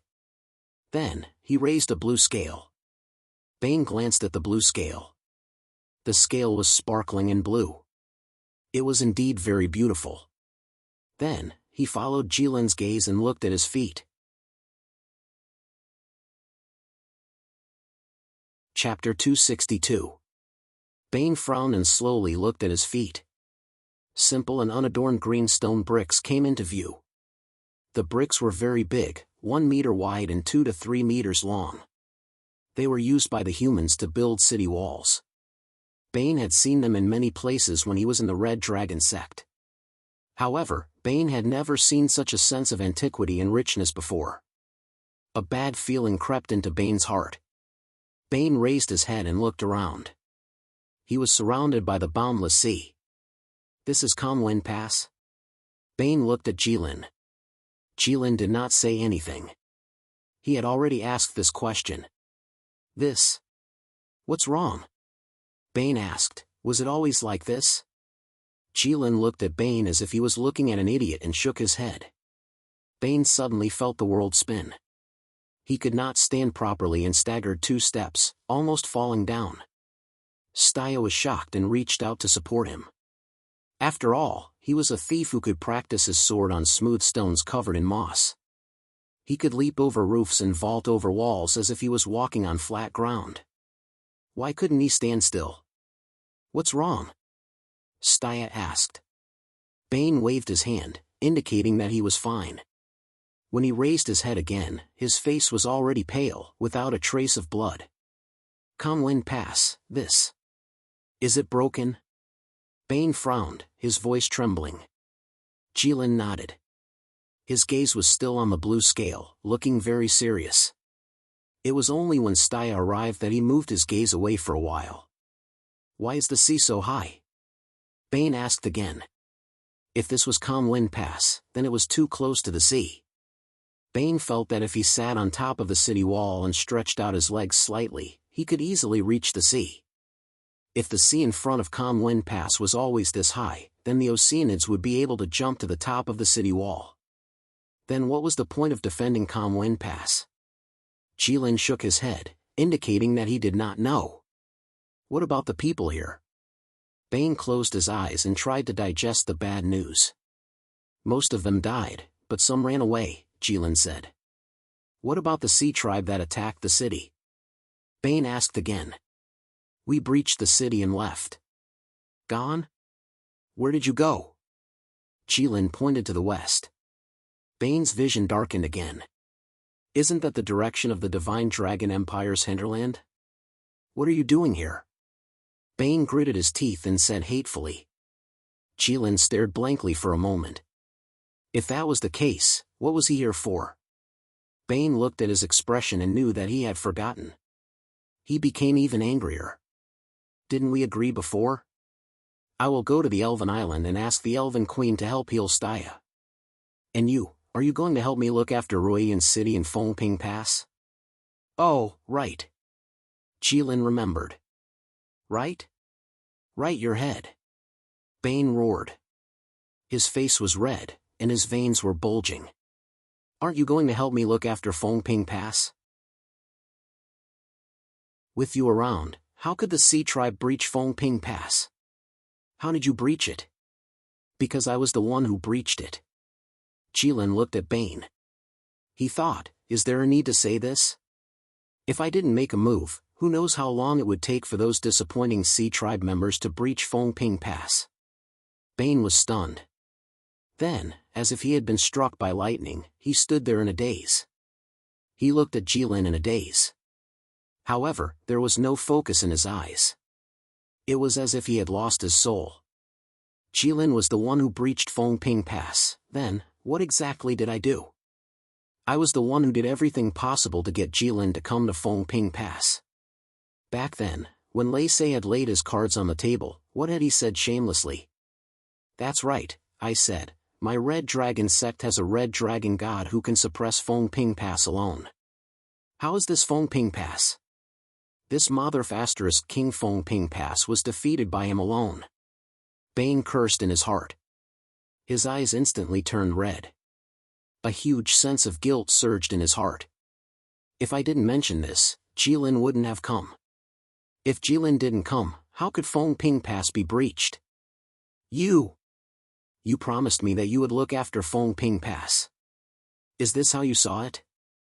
Bane pointed at Jilin and questioned. Yes, I saw it.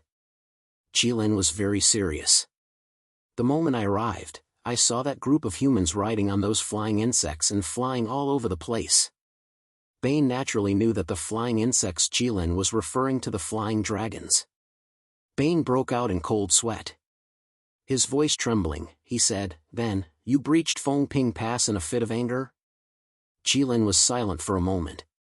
Then, he nodded. Then, What about Ruyan City? Bane suddenly thought of something. Not too bad. What do you mean not too bad? Bane didn't dare to be careless this time. Nothing happened, Jilin said. Are you sure? Bane stared at Jilin. Jilin said. Bane let out a long sigh of relief. He knew that Jilin wouldn't lie to him. Then, without any warning, a black light appeared in Bane's hand. Bane roared. Like a tiger descending from the mountain, he rushed over while hiding Jilin. His black dagger drew a cold arc as it pierced towards Jilin's golden eyes.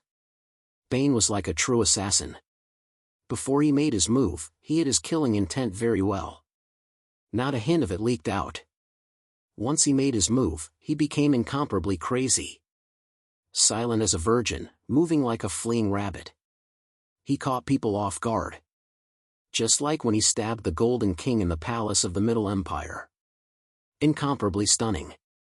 Bane's movements were like moving clouds and flowing water. From pulling out the dagger to rushing towards Jilin, the exchange of stillness and movement only took a moment. But in Jilin's eyes, his movements seemed to have slowed down countless times. Even if he was a true tiger descending from the mountain, in front of a true dragon, what was the difference between him and a petite kitten? Jilin sighed in his heart and thought to himself, again? How many times had it been since the three of them attacked him? Jilin saw the cold arc clearly. He gently reached out and pinched the tip of the dagger. Bane froze, then began to struggle frantically. He wanted to pull the dagger out of Jilin's fingertips. But the dagger seemed to grow in Jilin's hand. No matter how hard he tried, he couldn't move it at all. Although Bane's mood was very sad and indignant, he couldn't help but think of a story Jilin told him. In a distant world, there was a country called Great Britain. There was a sword inserted in a stone, and whoever could pull it out would be the king of Great Britain. Countless brave men came one after another, but in front of this sword, they were all defeated. Now he was the same as those who had the sword. Jilin told him this story to tell him that human beings were not born equal. No matter how hard you worked, it was useless. Some things that you couldn't do even if you died might be easily done by someone. The world was unfair. The failure of countless warriors was to serve as a foil for King Arthur. Bane pulled for a long time and exhausted all his strength. Finally, he was exhausted and calmed down a lot. He let out a long sigh and let go of the dagger. He gave up. Bane thought that if he could pull the dagger out of Jilin's hand, he would be much more powerful than King Arthur. He was still to blame for this. He knew that Jilin would be furious when he saw the Dragon Knights. How could he let him come? Because there was no other way. Bane accidentally killed 2 Dragon Knights. He didn't know that the Middle Empire had sent aid to Ping Fong Pass. He felt that Ping Fong Pass couldn't be defended, and Jilin was his only hope. He had to take a gamble. He was betting that Jilin would bear with it for his sake, or for the sake of countless other living beings. He would pretend that he didn't see anything. He was too naive.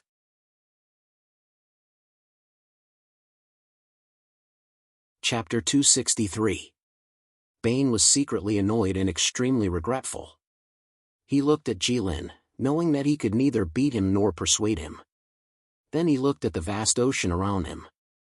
It should have been land, but it had changed so much in just a few days. The more he thought about it, the angrier he got. He even had the idea of killing himself to apologize to the world. However, Bane only thought about it. After all, he was a citizen of the Saimai Empire. The children of the Saimai Empire read the sacred Book of Light. Therefore, from this point of view, all citizens of the Saimai Empire were at least half believers of the Church of Light. However, the Church of Light did not allow its believers to commit suicide. According to the sacred Book of Light, the souls of those who committed suicide would not be able to go to heaven and see the God of Light. They could only fall to hell and accompany the evil Lord of Hell.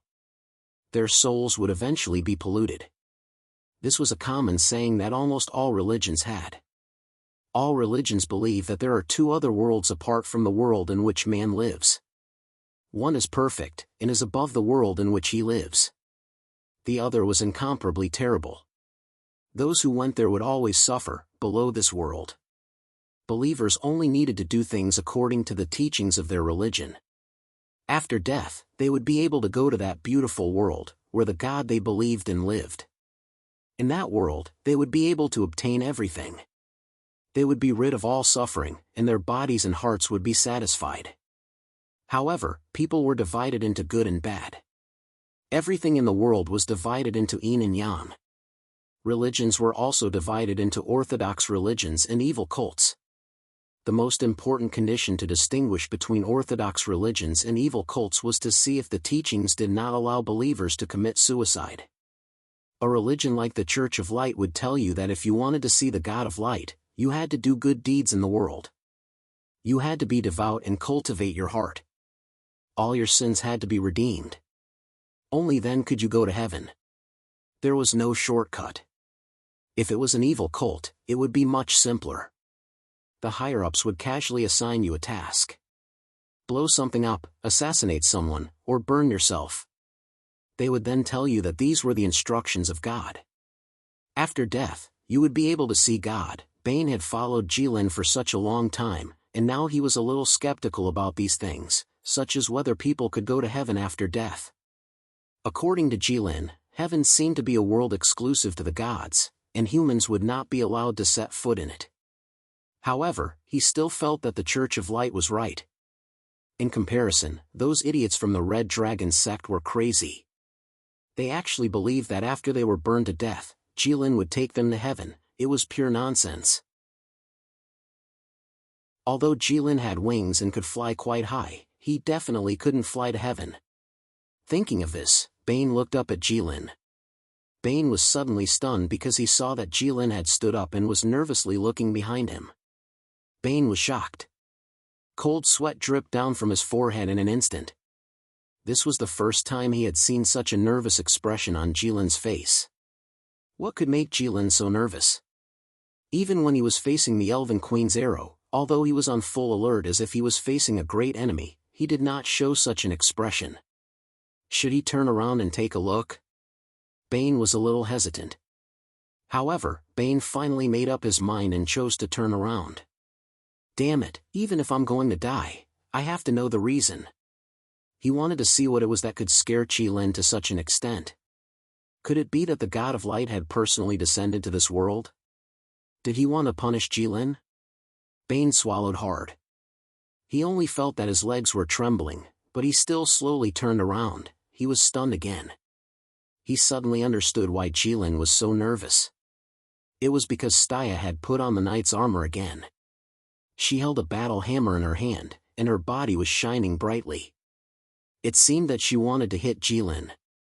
Bane put his hands in front of his eyes to block Staya's holy light. He was nervous too. He thought to himself, "Sister, it was not easy for us to save you. Are you going to risk your life with Jilin again? Don't. We can't beat him even if we attack together. It's useless." Just as Bane was about to persuade Staya to put down her weapon, he heard Jilin's voice behind him. "What are you doing?" Jilin's voice sounded a little dry. It was obvious that he was panicking. "I want to do justice for the heavens." Staya pointed the hammer of victory at Jilin with a determined look. "Again? You want to risk your life with me again?" Jilin's face was bitter. He thought to himself, it's really embarrassing for a dragon to live like this. What did the seniors of the dragon race do? Why wasn't there any in the bloodline inheritance? Did the princesses they captured never try to kill themselves? Didn't they want to die together with them? Didn't they want to kill themselves to stop this endless tragedy when they saw the warriors who came to save her fall one after another in front of the Megalosaurus? The princesses they captured were not aware enough. The princess with slender arms picked up the sword in the dragon's cave. She looked at the warrior who was about to die in battle and smiled sadly. The sharp and cold blade rested on her snow-white neck. The princess's eyes were resolute and full of light. She told the brave man, "Hurry up and leave. Go back and tell my father not to send anyone to save me. Don't make any more unnecessary sacrifices. Also, I love him." After the princess finished speaking, she dragged her arm. That was what a princess should do. Other people aside, Jilin felt that Staya would definitely do it. If she could drag him down with her, she probably wouldn't hesitate at all. That's right. As expected, Staya didn't hesitate at all. She took 2 steps forward. Wait. Jilin raised his hand and took 2 steps back. It was the first time he backed down in front of a human. Why do you always want to risk your life? Can't you be more reasonable? Staya froze and couldn't help but stop. It was the first time someone said she was unreasonable. Bane's expression became very interesting. A dragon wanted to reason with a human? How helpless must he be to do such a thing? Bane looked at Jilin and shook his head. He felt that Jilin wouldn't be able to win against Staya when it came to reasoning. After all, Staya was the one who taught him all the principles of the human race. Even if the dragon race was very talented, it wouldn't be that easy for them to surpass their teacher in this matter. Staya thought seriously and finally nodded. Okay, I'll be reasonable. Go ahead. Take a look at this. Crimson Lin took out a piece of glittering paper from nowhere and handed it to Staya. What's this? Staya took it and looked down. Then, she looked up. I don't understand. This is the contract signed between the human race and the ocean race in the mythological era. It's written in the dragon race's language, Jilin said. What does it say? Staya looked at Jilin. What kind of contract did the human race and the ocean race sign? It was the first time she heard about it. It says that from where we are now, 100,000 miles to the west will be the land shared by the ocean race and the human race. From April to October every year, it's the high tide period of the endless ocean. The ocean will drown the mountains. During this period, the land belongs to the ocean race. From November to March, the ocean will recede and the land will appear again. At this time, the land belongs to the human race. But later, the human race built the Calm Wind Pass and occupied the land shared by the 2 races for countless years, until today.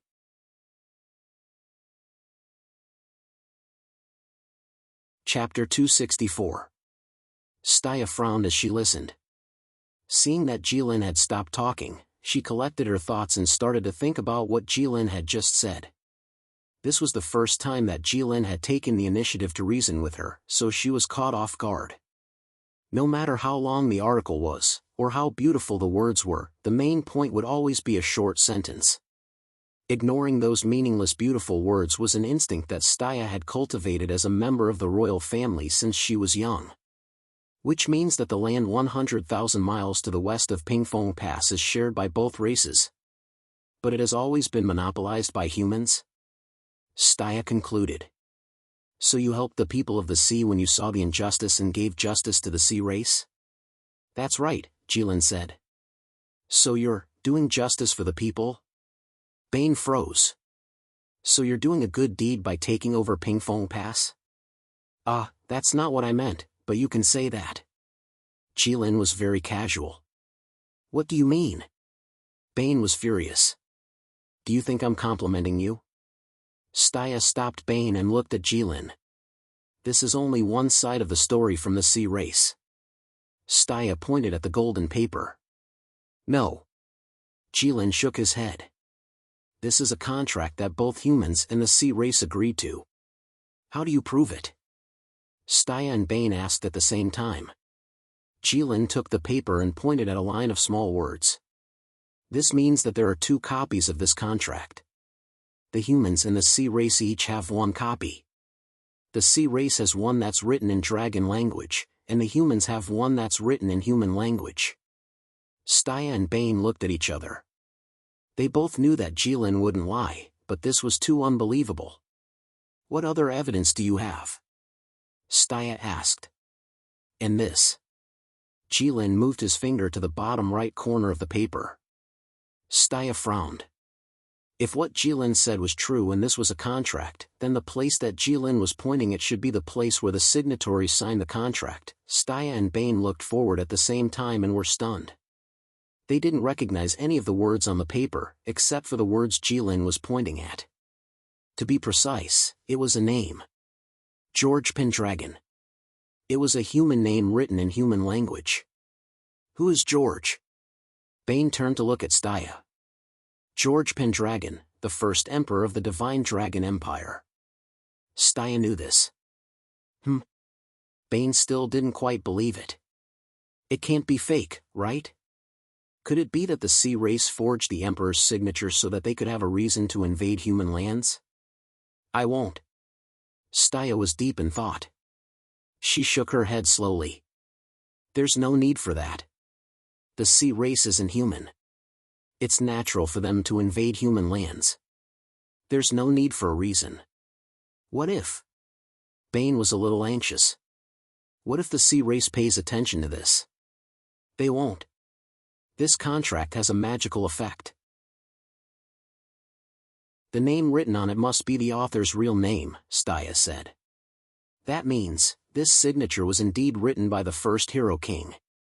This contract should be recognized and obeyed by the Divine Dragon Empire. That means that humans really invaded the sea race's lands? And the sea race is really just taking back what belongs to them?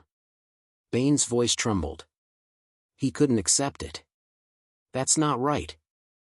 Staya's eyes flashed.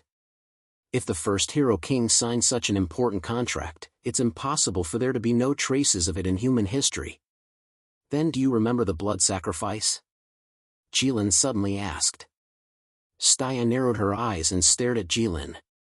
There seemed to be flames burning in her eyes. Those were flames of anger. Of course she remembered the blood sacrifice. It was the formation that the Church of Light's interim Pope, Lord, had set up for Jilin during the Battle of Snowfire. 90 Church of Light bishops were sacrificed. The huge blood-red formation turned the sky red. However, it was useless against Jilin. Not only did the 90 bishops die for nothing, but they were also mocked by Jilin. Jilin looked at Staya's gloomy face and couldn't help but take a step back. Looking at her expression, he knew she hadn't forgotten. However, before they attacked me, as the Holy Lady of Light, did you know about this formation? Staya was stunned. She understood a little. Jilin mentioned this to her not to mock the seniors of the Church of Light, but because he really wanted to say something to her. I didn't know. Staya shook her head with a heavy expression. She already vaguely knew what Jilin wanted to say. Why didn't you know? Jilin said, because they hid this evil formation that required the sacrifice of 90 lives. This makes sense. Humans don't like to face their sins, their mistakes, and their darkness. They will do everything they can to cover it up. This contract is the same. The history of humans is recorded and written by humans, and humans listen to the king.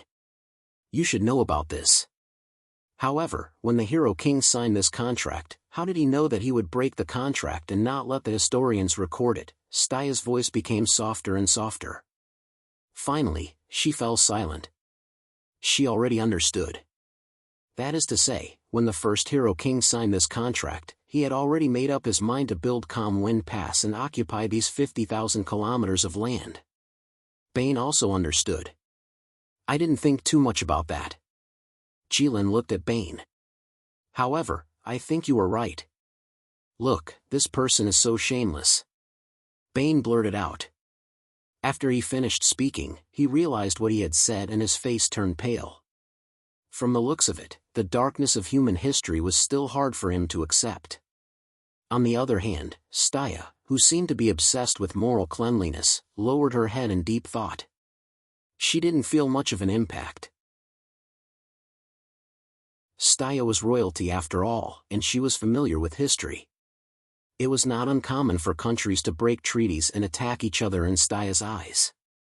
How many treaties had the 5 great human empires made? How many had they broken? There were simply too many to count.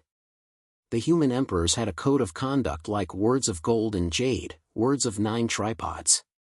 However, compared to the expansion of the empire and the prosperity of the country, it was not worth mentioning. If the first Hero King really made a contract with the sea race, and when the empire became powerful, he broke the contract and occupied the land shared by the sea race and humans, then it wouldn't be strange at all. In that case, there was nothing strange about it at all. It was very normal and even logical. All the human empires did this. The only abnormal thing was that Jilin, who was as powerful as a god and a simple-minded dragon, took this contract seriously. No, or rather, he only used this as an excuse. In fact, he was unhappy with the Divine Dragon Empire, so he took action personally. Staya was very clear about Jilin's hatred for the Dragon Knights and the Divine Dragon Empire. "Where did you get this?" Bane asked. Staya was also very curious when she heard that. She looked at Jilin. "A member of the sea race called Wenlingjue gave it to me," Jilin said. "Why did he give it to you?" Staya asked. "How would I know?" Jilin said. "You want it?" Bane really didn't know what to say. Who would have thought that Bane and Staya would fail in this easy task? What kind of people were they? One of them was a spy in an evil cult. The other was the Holy Maiden of Light, the Empire's princess. She was also very good at reasoning. However, the two of them were now rendered speechless by Jilin. It seemed like reasoning was not a competition of who was better with words. "But do you know? Once Calm Wind Pass falls, the sea will flood 50,000 kilometers of land. How many people will die because of this? This is a world-ending disaster. Suffering is not enough to describe it." Staya said. "Only humans would call the extinction of the human race the end of the world. They would call the death of the human race a calamity. You are living beings, but so are the sea race." Jilin put away the contract and took out the blue scale. Staya remained silent for a while before finally looking at Jilin. Even if the human race is in the wrong, the countless people about to drown are innocent.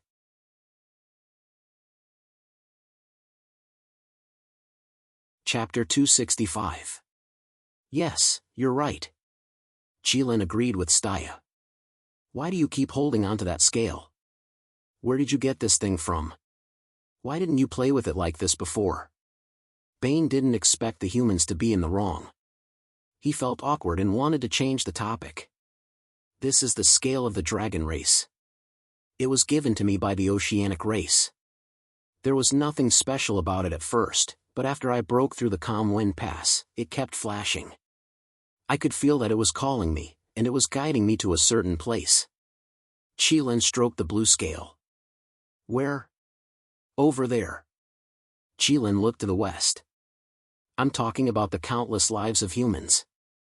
Staya dragged the topic back. "Don't worry." Jilin waved his hand. "Don't worry?" Staya opened her eyes wide. "Yes, because Flay is following the Oceanids," Jilin said. "She won't let the Oceanids kill the innocent." "Flay?" Staya and Bane shouted in unison. "Isn't the leader here to guard the Calm Wind Pass? Why is she with the Oceanids?" Bane had joined the Red Dragon sect for more than a year. He didn't change his words in a moment of panic. After he realized what he was saying, he sneaked a glance at Staya. Seeing that she was looking at him, he quickly looked away and shrunk his head. He couldn't let Staya know that he had joined the Red Dragon sect. Even if he had never joined the Church of Light. He had never heard of a person from the Saimai Empire joining another religion. "Oh, because she surrendered to me. She's now one of my people." Jilin's words sounded like a little gangster who had just made a name for himself in the underworld. One of my people. Although his words weren't appropriate, the amount of information in his words was shocking. No, it was enough to shock all humans. Staya and Bane felt like they were struck by lightning. Anyone who heard the news of a human legend surrendering to the Megalosaurus would be shocked. Bane was sweating profusely. Originally, when he learned that Jilin had breached Pingfeng Mountain Pass, he was not too worried about this cheap cult master. He had been in the Red Dragon sect for many days. Even if he hadn't met the sect leader, he still knew what kind of person he was. She would not do something as heroic as defending Pingfeng Pass to the death, nor would she do something as suicidal as fighting Jilin to the death. Since that was the case, as a legendary powerhouse, he should have no problem keeping himself alive. But unexpectedly, Bane still underestimated this person's bottom line. As a human legend, what kind of status did he have? Did he not care about his reputation at all? Surrender? Earlier on, the Elven Queen had called him a traitor of the human race, and he had silently agreed to it in his heart. But now, compared to the sect leader, he could only sigh in admiration. As a member of the Red Dragon sect, Bane did not have any temper at all. He only felt that he had lost face. He lowered his head and looked carefully. The ground of Pingfong Mountain Pass was really smooth. There were no cracks at all. Otherwise, Bane would have really wanted to dig in. You let Flay follow the Sea Tribe army? Let her watch the Sea Tribe and not kill the innocent? Staya concluded. Yes. Jilin was obviously distracted. Do you have the heart to do that? Bane said. Jilin couldn't help but spit this out. Since when did Jilin care about human lives? My mother once told me to cherish life. I should not look down on other races because they are too weak.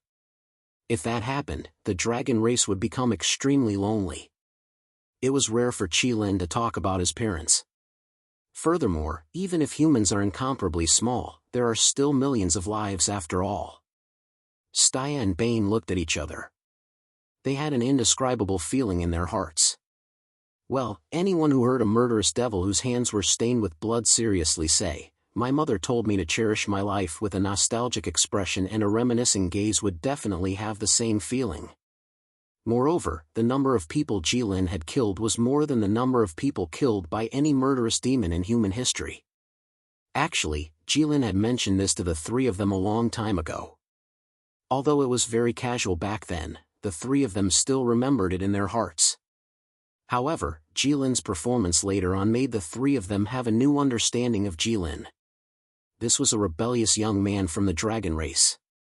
Not only did he not listen to his mother, he even did the opposite. Young man, you should listen to your mother when you are outside. She was right.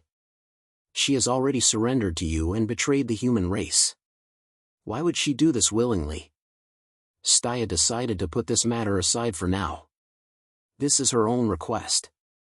Jilin said, she said that every human she saved would become a member of the Red Dragon sect and one of us. This would make it easier for her to rule in the future. Rule? Staya immediately grasped the main point. Rule what? Rule who? The Divine Dragon Empire. Jilin's lips curled up slightly. He thought to himself, this is a really good idea. Just based on the name of this country, I should rule it. This way, it will be worthy of its name. Staya stared straight at Jilin. The sea breeze that blew past from time to time blew Jilin's red hair. It really looked like a ball of fire jumping around. Staya thought to herself, did this megalosaurus become a true disaster for the human race in the end? Bane face-bombed. So that's how it is. Our sect leader is indeed very wise and has profound means. Usurping the Divine Dragon Empire's authority had always been the Red Dragon sect's goal. However, they never had a good opportunity, so they did not make a move. This time, the Red Dragon sect even managed to pull in a strong person like Jilin, who broke the rules. Furthermore, with Calm Wind Pass broken and the sea race invading, the Divine Dragon Empire's Dragon Knights would all be gone. The army would suffer heavy losses, and their morale would take a hit. The Divine Dragon Empire faced both internal and external problems. The lives of the people were threatened. At this moment, Flay led the Red Dragon sect to appear before the people like a savior. With this, the Red Dragon sect had the right time, place, and people. The Red Dragon sect did not need to put in much effort. The Red Dragon sect already did all the work that needed to be done. They only needed to go with the flow at an appropriate time, and the Divine Dragon Empire's water-patterned blue dragon banner could be exchanged for a fiery-patterned red dragon banner. The sect leader's surrender was extremely beautiful. When one thought about it carefully, one could not help cheering for it. However, it was somewhat too despicable, too embarrassing. Even Bane, who was known for being unscrupulous in the Red Dragon sect to obtain the title of Hidden Shadow, felt some disdain. Alright, it's time to go. Jilin suddenly stood up. "Where are you going?" Staya and Bane asked at the same time, appearing very nervous. They finally understood. Wherever this fellow went, the place would be turned upside down. Could it be that the Megalosaurus really brought disaster? "I plan to follow the call of this scale and see where it wants to bring me. Do you want to come with me?" Staya and Bane exchanged glances. Then, they looked at the boundless sea around them, feeling speechless. They could only go with Jilin. Otherwise, they would be trapped here. Although Staya might be able to swim back to land with her abilities, many people had died in the sea. Everywhere was red, and the smell of blood attracted many life forms. Countless sharks swam around on the surface of the sea. There were also countless small fish in the surroundings, eating the corpses of humans and members of the oceanic race. In these small fish's eyes, there was no difference between the oceanic race and humans. The sharks and the small fish lived harmoniously in the same sea area because everyone had enough food to eat. However, even so, it didn't mean that swimming in the sea was a wise choice. There were still a few sharks swimming around them. It seemed like the corpses were full and wanted to eat something new. These lifeforms could eat peacefully here purely because Jilin purposely concealed his aura. He concealed it to the extent that even the natural wind could blow his hair. Otherwise, as long as Jilin's aura leaked out, no fish would dare to approach this newly formed sea area. Jilin looked at the sharks swimming around his feet. He noticed that they were drooling, and a faint smile appeared on his face. Yes, which life form didn't want a sense of novelty? Even if it was at the cost of other life forms' lives. However, this was a world where the strong preyed on the weak. Wasn't it?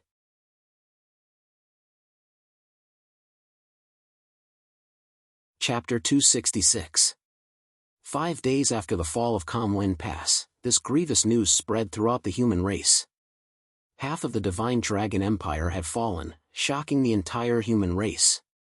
Everyone was in a state of panic. All the emperors of the human race convened the Conference of the Kings again. Although no concrete measures had been taken yet, a storm was brewing. Everyone could sense that the human race was about to make a big move. At this moment, a bonfire was burning fiercely in an unknown desolate mountain in the Divine Dragon Empire, illuminating the ink-black night. It also chased away the bone-chilling cold. A small white pot was hanging over the bonfire. Gurgle! Gurgle! The sound of boiling water came from the pot. It seemed like something was being cooked. 5 people sat around the bonfire, but none of them spoke. Hence, only the crackling sound of the fire burning could be heard in the forest. Everyone stared at the fire, not moving their eyes. For some reason, people could always stare at the fire for a long time.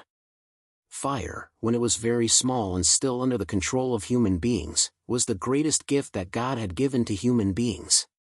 When it was strong enough and out of the control of humans, it would devour humans.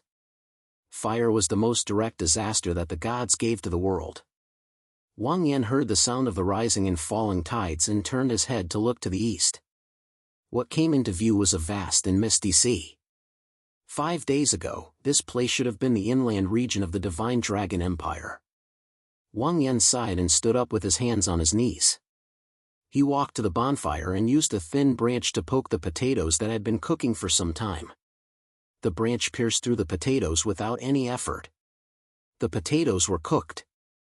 Wang Yan scooped out the potatoes and distributed them to the people around the bonfire. They were his companions. Aside from him, there were 2 men and 2 women. One of them was Roar.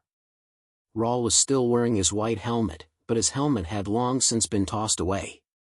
The light from the fire shone on his youthful face, turning his light yellow hair orange. However, those eyes were deathly still. What was revealed from them was despair as dense as the dark night. Even if the firelight shone in, there was no light at all. "Brother White Helmet, have some." Wang Yan brought a potato to Roar's side and handed it over. Roar did not react. "Just have some." Wang Yan sat down beside Roar and patted his shoulder. "You've done your best." In that situation, even a legend rank expert would have to run. You saw it too, didn't you? Yes, Roar had done his best. When the seawater surged into the calm wind pass, countless members of the oceanic race followed the seawater in. They entered through the huge hole created by Jilin, and rushed up through the tunnel of Pingfeng Fortress. Everyone was fighting with their backs to the wall. Those who wanted to run ran, and those who didn't, fought with all their might to kill the enemy. Before they died, they would drag down 2 enemies with them, and at the same time, buy time for their brothers who wanted to run. At this time, there was no such thing as a deserter. Those who survived were all heroes. The moment Roar saw Jilin, his eyes turned red. His whole body trembled, and his teeth chattered. If possible, he would probably bite Jilin to death. He would use all the cruelest methods to kill this bastard who killed his family. However, he couldn't. The distance between them was still like the distance between heaven and earth. The sky was high and the ground was far away. No matter how much you struggled, you would not be able to reach it. The current Roar was no different from when Roar was young. Roar felt that he had walked very far in these years. However, when he saw the red disaster with his own eyes, he realized that he was actually rowing a wooden boat, trying in vain to cross the endless sea. Even if the wooden boat was corroded by the seawater, he would not be able to see the other side. This would not do, he still had to take revenge for his parents and grandfather. He had even promised Maine that he would go back and marry her after he succeeded in slaying the dragon. However, it was too strong. It was like a true disaster, a shadow that covered the world. It made people tremble with fear and unable to resist. Yes, the moment Roar saw Jilin and felt his terrifying aura, Roar was afraid. Immediately after, he felt ashamed of his cowardice and flew into a rage out of humiliation. How could he be afraid when his enemy was right in front of him?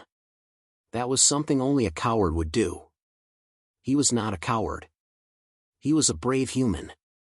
That was how it should be. Roar encouraged himself in his heart. Looking at the sea tribe rushing towards him, he pulled out the sword at his waist. Roar roared. White holy light lit up on the sword like a white torch. He rushed into the sea tribe like a white arrow rushing into the enemy's formation.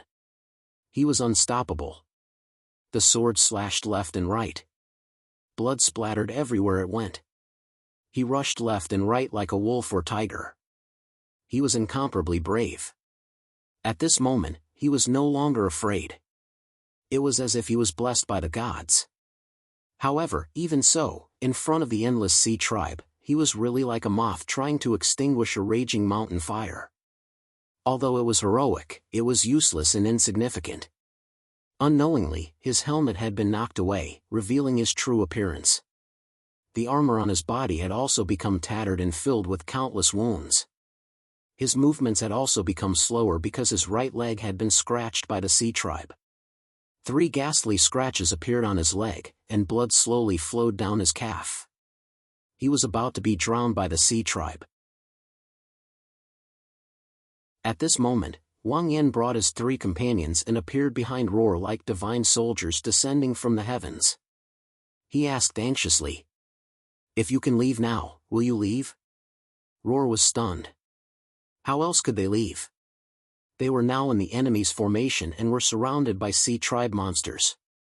It was an understatement to say that there was an ambush from all sides. It should be said that there was no way out. Wang Yan pointed to the sky. Luo'er raised his head and saw a shadow looming over his head at some point. That was the golden spaceship of the Middle Empire. A total of 500 of them. They could take away everyone who was still alive. Roar scanned the battlefield and found that the commander of the Middle Empire had already disembarked from the ship. He brought a group of people dressed in white with swords in their hands. These sword-wielding men directly restrained the commander of Pingfeng Mountain Pass, and 4 of them carried him towards the ship. This was a wise move. Because the commander of Pingfeng Mountain Pass was still struggling, saying that he would live and die with Pingfeng Mountain Pass. However, in the hands of these 4 people in white, no matter how hard he struggled, it was futile, even if he was a powerhouse of the 9th step. Roar had stayed in the Middle Empire before and had come into contact with many important people of the Middle Empire. Thus, he recognized that these people in white were all disciples of Sword Mountain. These people were too unique. They were always so cold and expressionless. Just by standing there casually, they were like plum blossoms in the snow, indescribably arrogant and cold. These people were more like swords. What are you standing there for? Are you going or not? Wang Yan roared. Roar came back to his senses and turned to look at the red calamity. He gritted his teeth and said one word. Go. No matter what he wanted to do in the future, he had to ensure that he was still alive. This was a very simple principle. And when it came to principles, the simpler it was, the more important it was. In the end, Roar, Wang Yan, and the others boarded the Middle Empire's spaceship. The spaceship flew towards the west. Roar stood on the deck of the spaceship and looked at the red megalosaurus that was the size of a small mountain. He knew that if he wanted to, he could catch up in an instant and shoot down these 500 golden spaceships one by one. But he didn't. He didn't even look in their direction. Luaware thought to himself that this was great. He didn't care if these people died or ran away. Regardless of whether these people lived or died, they weren't worth a glance from him. It was like how humans looked at ants, or how gods looked at humans. However, there will be a day when you will regret your carelessness and arrogance today. The setting sun dyed the clouds in the sky red. It was unknown whether it was because Jilin affected the weather or because too many lives had been lost or too much blood had been spilled. The sunset that day was exceptionally red. But it couldn't compare to Roar's eyes. Roar recalled the situation that day. He took the potato from Wang Yan and stood up. He looked at Wang Yan and said, I want to go out to sea. Now? Wang Yan was shocked. Now that the sea was filled with oceanids, going out to sea now was no different from courting death. Yes. What are you going to do? I want to become stronger. I want to obtain power. I want to kill that dragon. I can't let him do whatever he wants. I have to kill him as soon as possible. Wang Yan and the others looked at each other and finally looked at Roar. It was as if they were looking at a lunatic.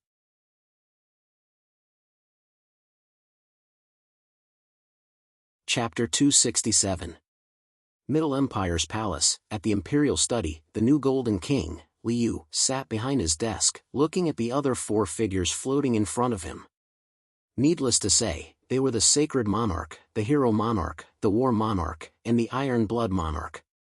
The five kings each guarded a corner of the continent, separated by tens of thousands of kilometers. However, at this moment, the third prince could actually sit behind his desk and meet with the other king's figures without going out. It was truly miraculous. This was a brand new technology that the Snow Wind Empire had obtained from developing Morag. Hero Monarch, tell us about the situation, the Sacred Monarch's figure said in a heavy tone as he rubbed his white sideburns. In the past year, the Sacred Monarch should have undergone the greatest change. He looked much older than before. Of course, this was because no one knew if his daughter was alive or dead.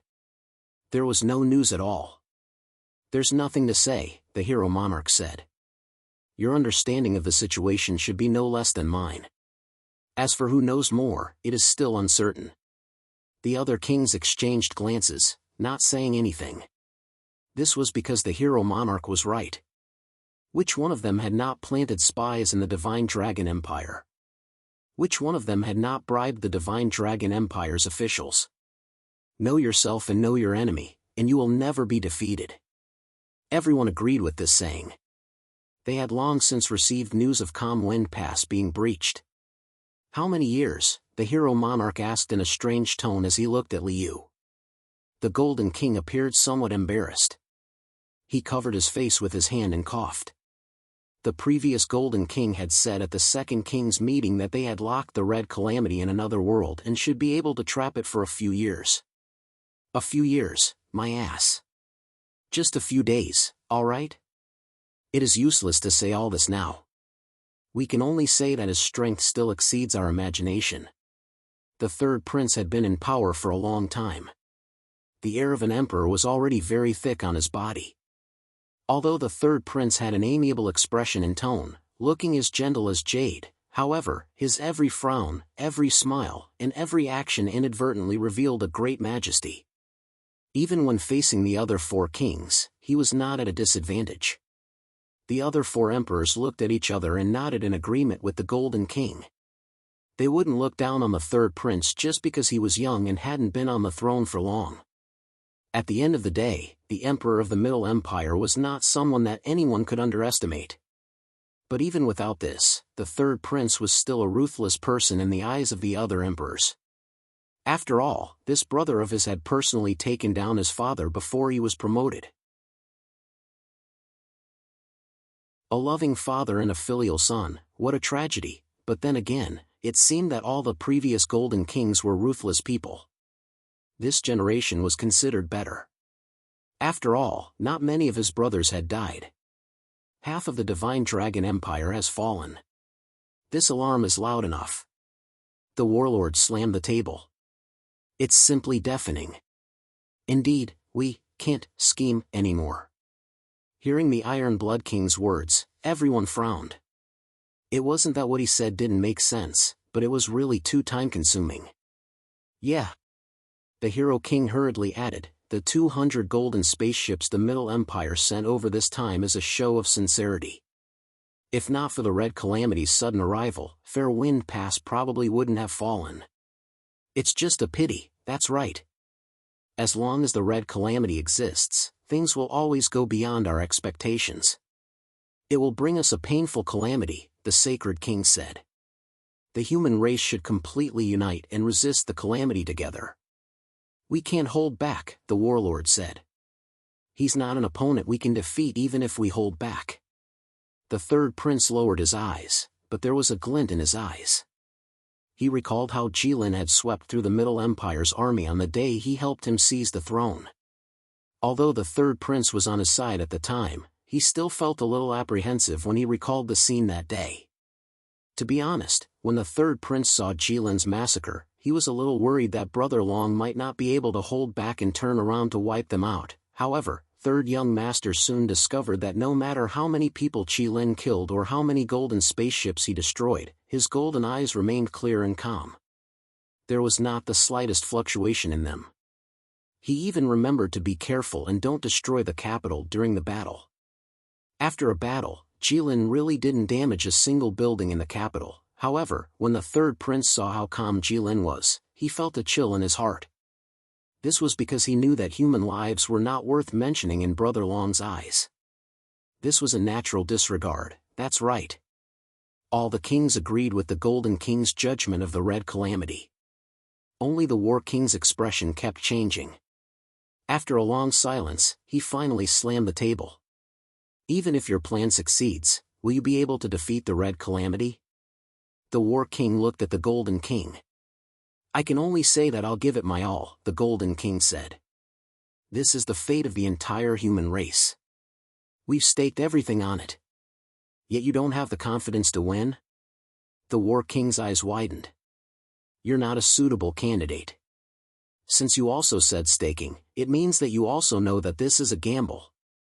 Since it's a gamble, there will naturally be winners and losers. What's so certain about winning? Besides, if possible, I also hope that the candidate isn't me, but you. The Golden King looked at the War King and said sincerely. Unfortunately, there's no such ifs. The War King was silent for a while. But as far as I know, you don't know how to fight. I can learn it now, the Golden King said casually. Learn it now? The War King was shocked. Will there be enough time? My uncle is the Sword Saint, the Golden King said confidently. There was another long silence. Fine. The War King finally gritted his teeth. I'll personally send the God of War armor to the Middle Empire. Thank you, War King. The Golden King stood up and bowed. For the current Third Young Master, this was already the greatest gift of his life. The War King didn't say anything else and turned off his projection. The Golden King looked at the other three kings. I'll have someone send the Holy Spear over. The Iron Blood King turned off his projection as well. Although he stuttered when he spoke, he was very efficient when it came to doing things. The Golden King looked at the other two kings. We'll also send the Holy Grimoire over. Beside the Sacred King's projection, a white-haired man squeezed into the projection. Your Holiness. The Golden King greeted him, then said, but as far as I know, the Holy Grimoire should be in the hands of the Holy Maiden. But the Holy Maiden. Ah, don't worry. The Pope waved his hand. It's not hers. Oh. The Golden King was stunned. He wondered if there was another Holy Grimoire. Thank you, Sacred King. Thank you, Your Holiness, the Golden King said solemnly. It's fine. There's no other way. The Pope waved his hand again, indicating that the Golden King didn't need to be so polite. But I want to ask you a question. The Golden King was stunned, but he still said, please ask. You said that this is a gamble. Then I want to ask you, are you good at gambling? The Pope asked. This. I've never gambled before. The Golden King said seriously, but the family teacher always loses every gamble. I guess I'm not much better. No way, the Pope shouted. Didn't you stay in the brothel for many years? They don't gamble. You don't. The Pope clearly wanted to say something, but the projection was turned off by the expressionless Sacred King. It was obvious that he had been holding it in for a long time. The Golden King breathed a sigh of relief and looked at the only remaining Hero King. I have nothing to say. Don't worry. It's all up to you. For some reason, the Hero King's words seemed to contain a strong sense of bachelorhood. The Golden King was stunned. Just as he was about to say something, the Hero King had already turned off the projection. All the projections disappeared, and the royal study returned to its usual state. The Golden King retracted his gaze. He looked at the three people beside him. Uncle, Sir, Prime Minister, everything is ready. We're just waiting for the east wind. The three of them looked at each other and saw a hint of excitement on each other's expressionless faces. The three of them stood up and bowed to the Golden King before turning to leave the royal study. Only Ouyang-ju was 2 steps behind. He turned around and bowed to the Golden King and said, the old minister has something to clarify with your majesty. The Golden King was taken aback and said solemnly, Sir, please speak. The old minister isn't someone who loses every bet. He just doesn't want to compete with the people for money. I see. I have misunderstood, sir. How sinful. The third prince was silent for a few seconds before replying with a chuckle. However, he was already cursing in his heart. Sir is really shameless. He can even say such things. Back then, it was unknown which old fellow had lost so badly in the casino that he was fuming with rage. Finally, he came to Spring Breeze Brothel to borrow money from his student. I chided him a little, and he even said righteously that he was doing as he pleased without overstepping the bounds. Sir is truly the leader of the literary world of the Middle Empire. His realm is extremely high.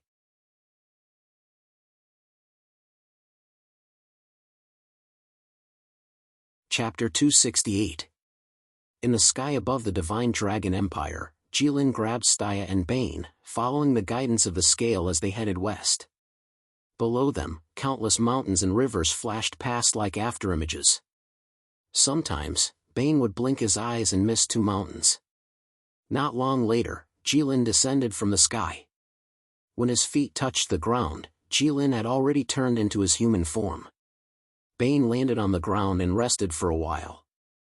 When he looked around, all he could see was a dense forest that stretched as far as the eye could see. Bane thought to himself, this is really a desolate mountain. Even when standing on top of a mountain, I can't see any traces of humans. How remote is this forest? When he was young, Bane's experience of exploring ruins and hunting in the mountains made him develop the habit of observing his surroundings subconsciously. Even now, this habit was still rooted in Bane's bones. The forest was filled with the dense scent of wild beasts. This meant that the owner of this forest was a domain-type ferocious beast that was very confident in its own strength. It spread its scent everywhere in this forest. It announced to everyone that this place belonged to it. If they were not afraid of death, they could come in and give it a try. As for weak creatures like rabbits, they would only dig a hole and hide in it, completely covering their scent. Bane looked around again and made a rough judgment.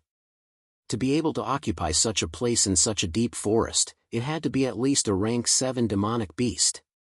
Looking at the star lotus grass under Jilin's feet, Xiaochen was almost certain that the owner of this forest should be a rank 8 demonic beast, the dark golden demonic bear. It was said that the dark golden demonic bear's fur was as tough as the armor made by the dwarves. Its sharp claws were indestructible, and it was extremely cruel. Any creature that entered its territory would have a hard time escaping unscathed. However, the dark golden demonic bear would not leave its territory easily because it had to guard the star lotus grass. It would wait for the moment it matured to obtain the possibility of becoming a rank 9 demonic beast. However, Bane and the others did not make any movements after being here for so long. He felt that it was either a coincidence that the owner was not at home. Either that, or they sensed Jilin's arrival and ran away in advance. Since the dark gold demon bear had run away, this area should be very safe. Bane thought to himself and couldn't help but breathe a sigh of relief. Then, Bane looked at the two of them again and felt angry. While he was carefully observing his surroundings, these two were carefree, as if they were in their own home. Forget about Jilin, why is Staya so arrogant now? Could it be that after dying once, he was no longer afraid of anything? Bane walked to Jilin's side and pushed him without warning. There was no movement. Jilin turned around and looked at him in surprise. "Move," Bane said grumpily. Jilin furrowed his brows. However, he still gave Bane face and took a step back. Bane squatted down and looked at the star lotus grass. It was withered from being stepped on. Bane felt his heart ache. He raised his head and looked at Jilin resentfully. He thought to himself, I've only heard that phoenixes don't land in places without treasures. Why are you, a dragon, joining in the fun? Bane picked the star lotus grass and carefully wrapped it in a cloth. He kept it close to his body before standing up. Since he saw it, it would be a waste not to take it. What is this? Jilin saw that Bane was so careful and asked curiously. Star lotus grass, Bane said. What is it for? Jilin asked. To cure illnesses and save people, Bane said. Jilin lost his interest in a moment. How did you know? Staya glanced at Bane. She had never seen this strange flower before. Bane was startled. He rolled his eyes and instantly made up a lie. After that, I got to know a friend. His wife had an urgent illness. It was very urgent. He found many doctors, but it was to no avail. Until he met a godly doctor who claimed to be able to cure all illnesses. Jilin also glanced at Bane. He thought to himself, isn't this a standard liar? Which doctor dares to claim to be able to cure all illnesses? This is a liar. Staya obviously thought the same as Jilin. Yes, we thought so too. We also advised him a lot, but he didn't listen at all. We can understand. After all, when one is in a hurry, they will naturally try any doctor they can find. What did the liar say? Staya asked. He said that this illness is very strange. Normal methods can't cure it. Unless we can find the star lotus grass. Bane said and shook his head. The godly doctor drew a picture of the star lotus grass and gave it to him. He copied a lot of it and gave each of us a copy to help him find it. I see. Staya nodded. Since that person knows about this strange flower, he must be quite capable. Staya stopped calling him a liar when she heard this. Maybe. Bane sighed. He looked a little sad. What do you mean? Staya was startled. Could it be that that person's wife is dead? Yes. Bane nodded. Is the star lotus grass useless? Staya asked. That's not the case. Bane smiled, because we didn't find the star lotus grass at all, even if we tried our best. Even if we tried our best, his wife died after a few days. Staya was silent for a while. She could feel that Bane was really sad. Why didn't you try the Church of Light? From what I know, the Church of Light has a church in the Divine Dragon Empire too. Even if medicine can't cure it, it doesn't mean that the Light Theurgy can't cure it. This time, it was Bane's turn to be silent. He thought to himself, I can't tell you that my friend's whole family belongs to the Red Dragon sect. And the Church of Light doesn't treat heretics. Bane knew that it was hard to lie, so he didn't say it. He only shook his head with a pained expression. Fortunately, Staya was gentle, kind, and considerate. She didn't ask anymore after seeing him like this. Found it. Jilin's voice suddenly rang out. It immediately attracted Bane and Staya's attention. Bane turned around and suddenly saw that the scale in Jilin's hand was glowing brightly. In front of Jilin, there were layers of ripples in the void that was originally empty. It was as if a stone was thrown into a calm water surface. Is this the place where two worlds meet? I can go to the other world after passing through these ripples. Why is it here? Bane was shocked. He instantly guessed what was going on. This was because he had seen a similar scene twice before. The first time was in the Middle Empire when he saw the Great Universal Formation. The other time was when he followed Jilin to the Elf Island. Layers of ripples appear out of nowhere in the air. That was a sign of space shaking. It was Staya's first time seeing such a scene. She wanted to take 2 steps forward to take a clearer look. However, Bane pulled her back. Staya turned around to look at Bane. Bane signaled her not to act rashly with his eyes. There was another world behind these ripples. Who knew what was going on in the other world? Whether it was a bottomless abyss or lightning or fire, it wasn't worth making a fuss about. In such a situation, it was better to let Jilin explore. He was indestructible. Jilin glanced into the ripples. His golden eyes allowed him to see through these ripples. Jilin didn't hesitate. He took a step forward and disappeared behind the ripples. Bane and Staya looked at each other. A strange thought flashed through their minds. Bane thought to himself, the invincible person in this world is so reckless. He went in just like that? Staya looked at the ripples and thought, can this thing be closed now?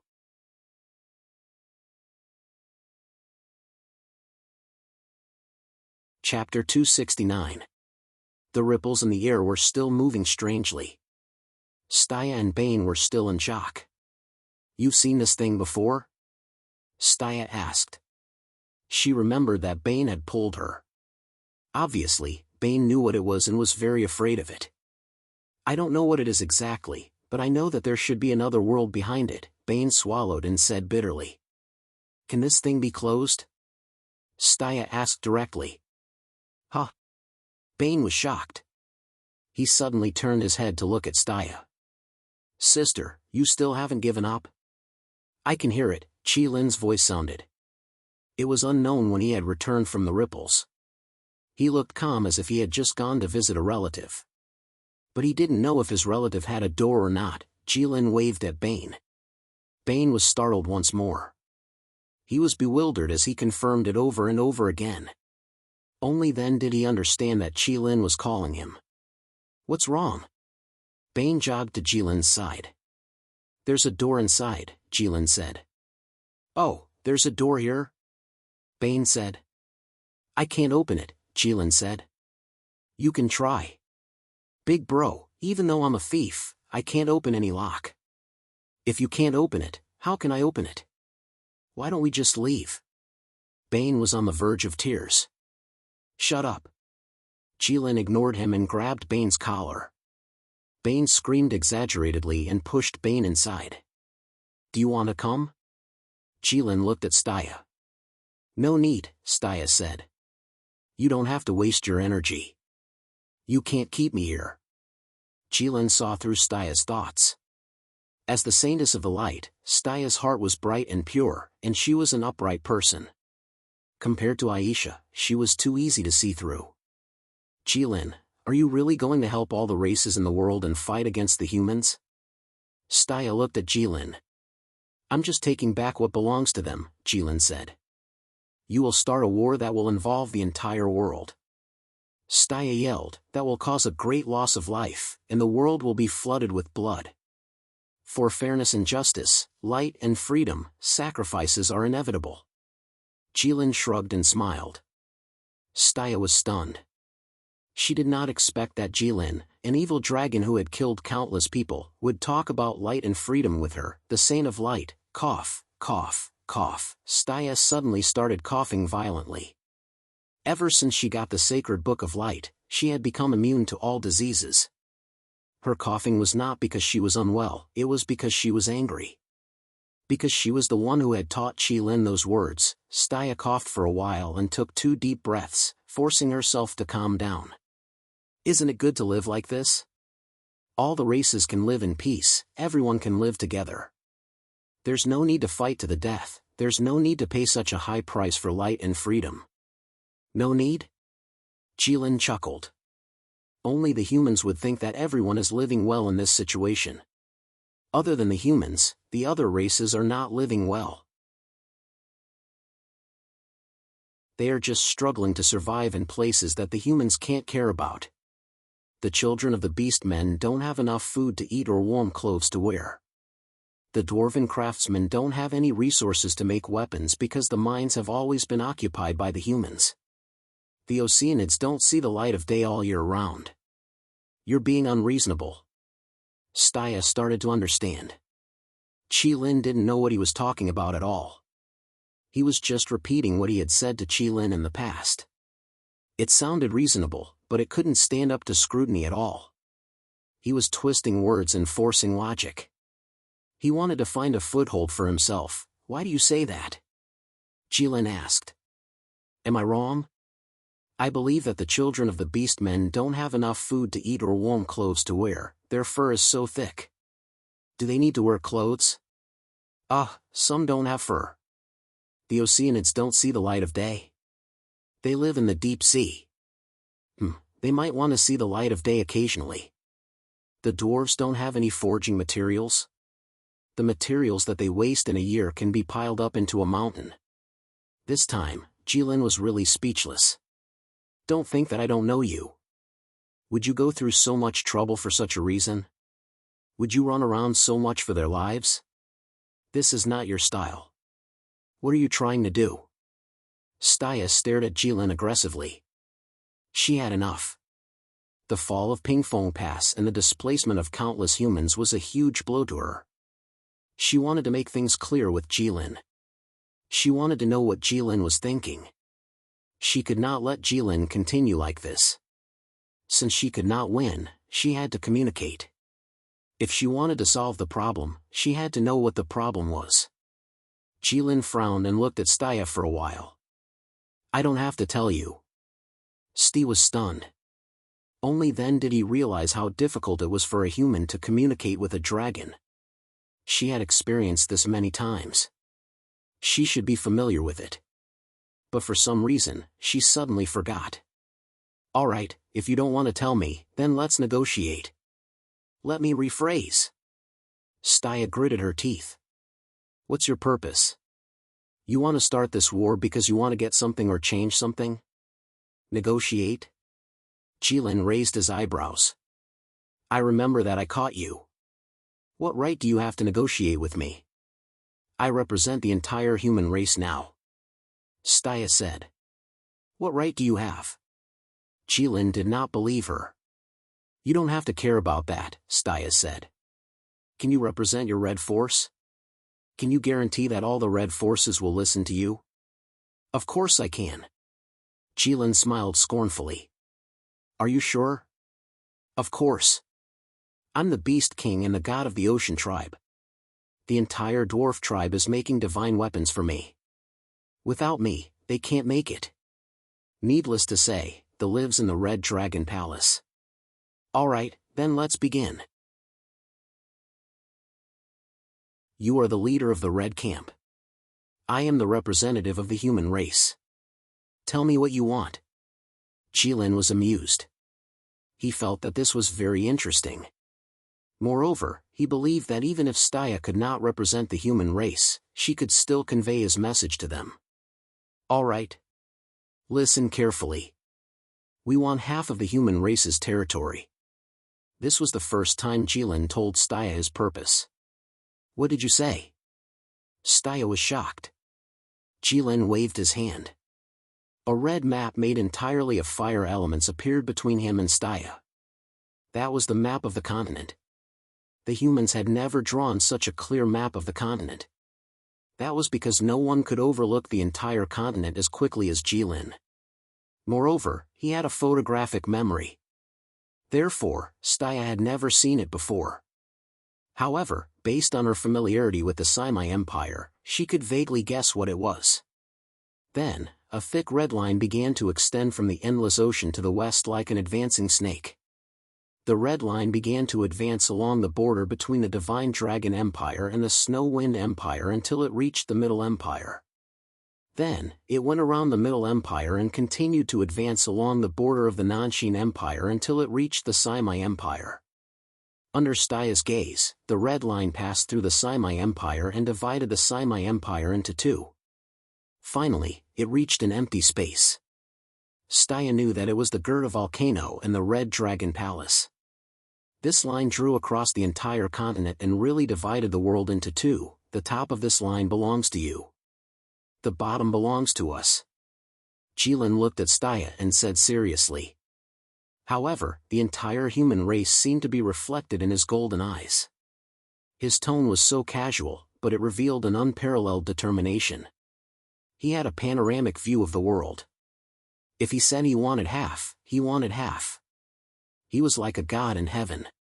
He was like the most brutal tyrant in hell.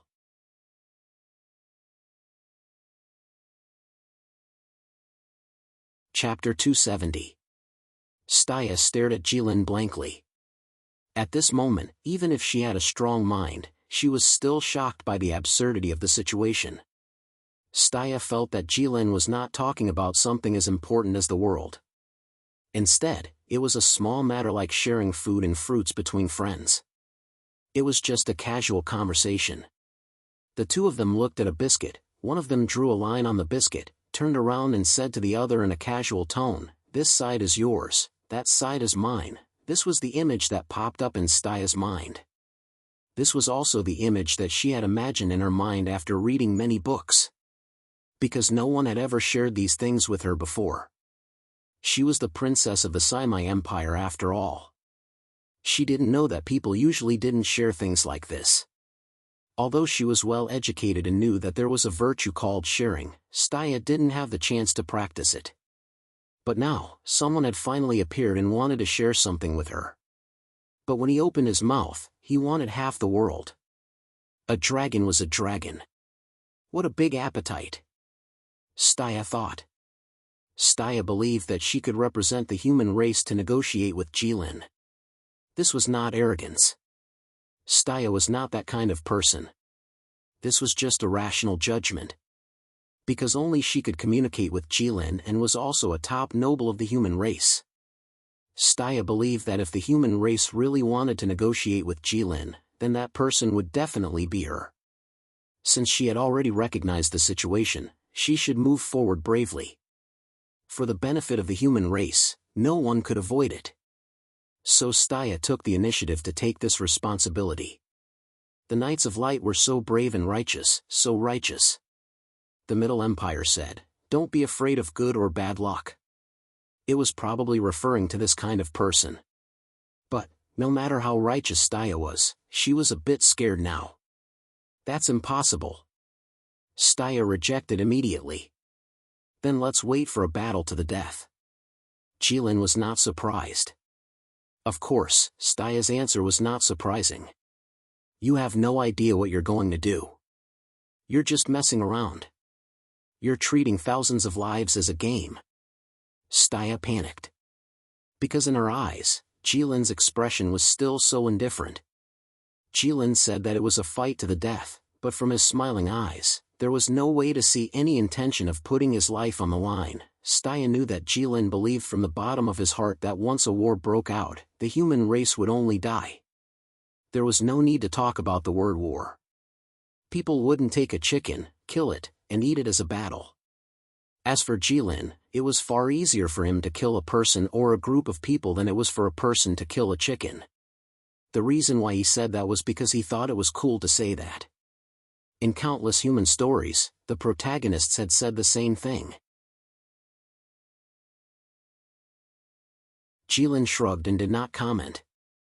This condition is impossible, Staya said. Change it. Jilin frowned and thought for a while. He looked at Staya and then at the map. He felt like he understood something. Okay, then for your sake, we don't want half of the Saimai Empire. We only want Nanshin and the Divine Dragon Empire. Staya held her breath. Then, she took a few deep breaths. She didn't expect her reputation to be so great that it was worth half of the Saimai Empire. Of course, this was impossible. This only showed how much Jilin treated this matter as child's play. Or rather, he didn't take it seriously at all. Jilin, are you really going to do this?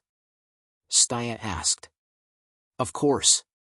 Just because of a whim? No, it's for fairness and justice, light and freedom. I don't believe it. Then what do you believe? I know you don't like the human race. You don't like the fact that the human race is so weak, yet they occupy the entire world. You don't like the fact that the human race is one of the living things, yet they call themselves the leader of all living things. You don't like the fact that the human race rides other animals and flies everywhere. You don't like the fact that the human race can fly in the sky without wings. You don't like the fact that the human race is even prouder than you. Just because you don't like it, you have to do this. You want to teach the human race a lesson, but there are too many of them. You feel that it's too troublesome to do it yourself. So, you roped in those helpers. No, to you, they're tools. You united them and armed them. In the end, you only need to give an order, and you can lie on the mountain of treasures in your Red Dragon Palace and watch the flames of war engulf the entire world with interest. Blood will dye the entire sky red. The human race can no longer be proud because we will all live under the shadow of red. That red is blood, fire, and you. Jilin looked at Staya and silently licked his sharp teeth. Why aren't you saying anything? Because I have nothing to say. Aside from satisfying your own selfish desires, there's no other meaning to it. Stop it.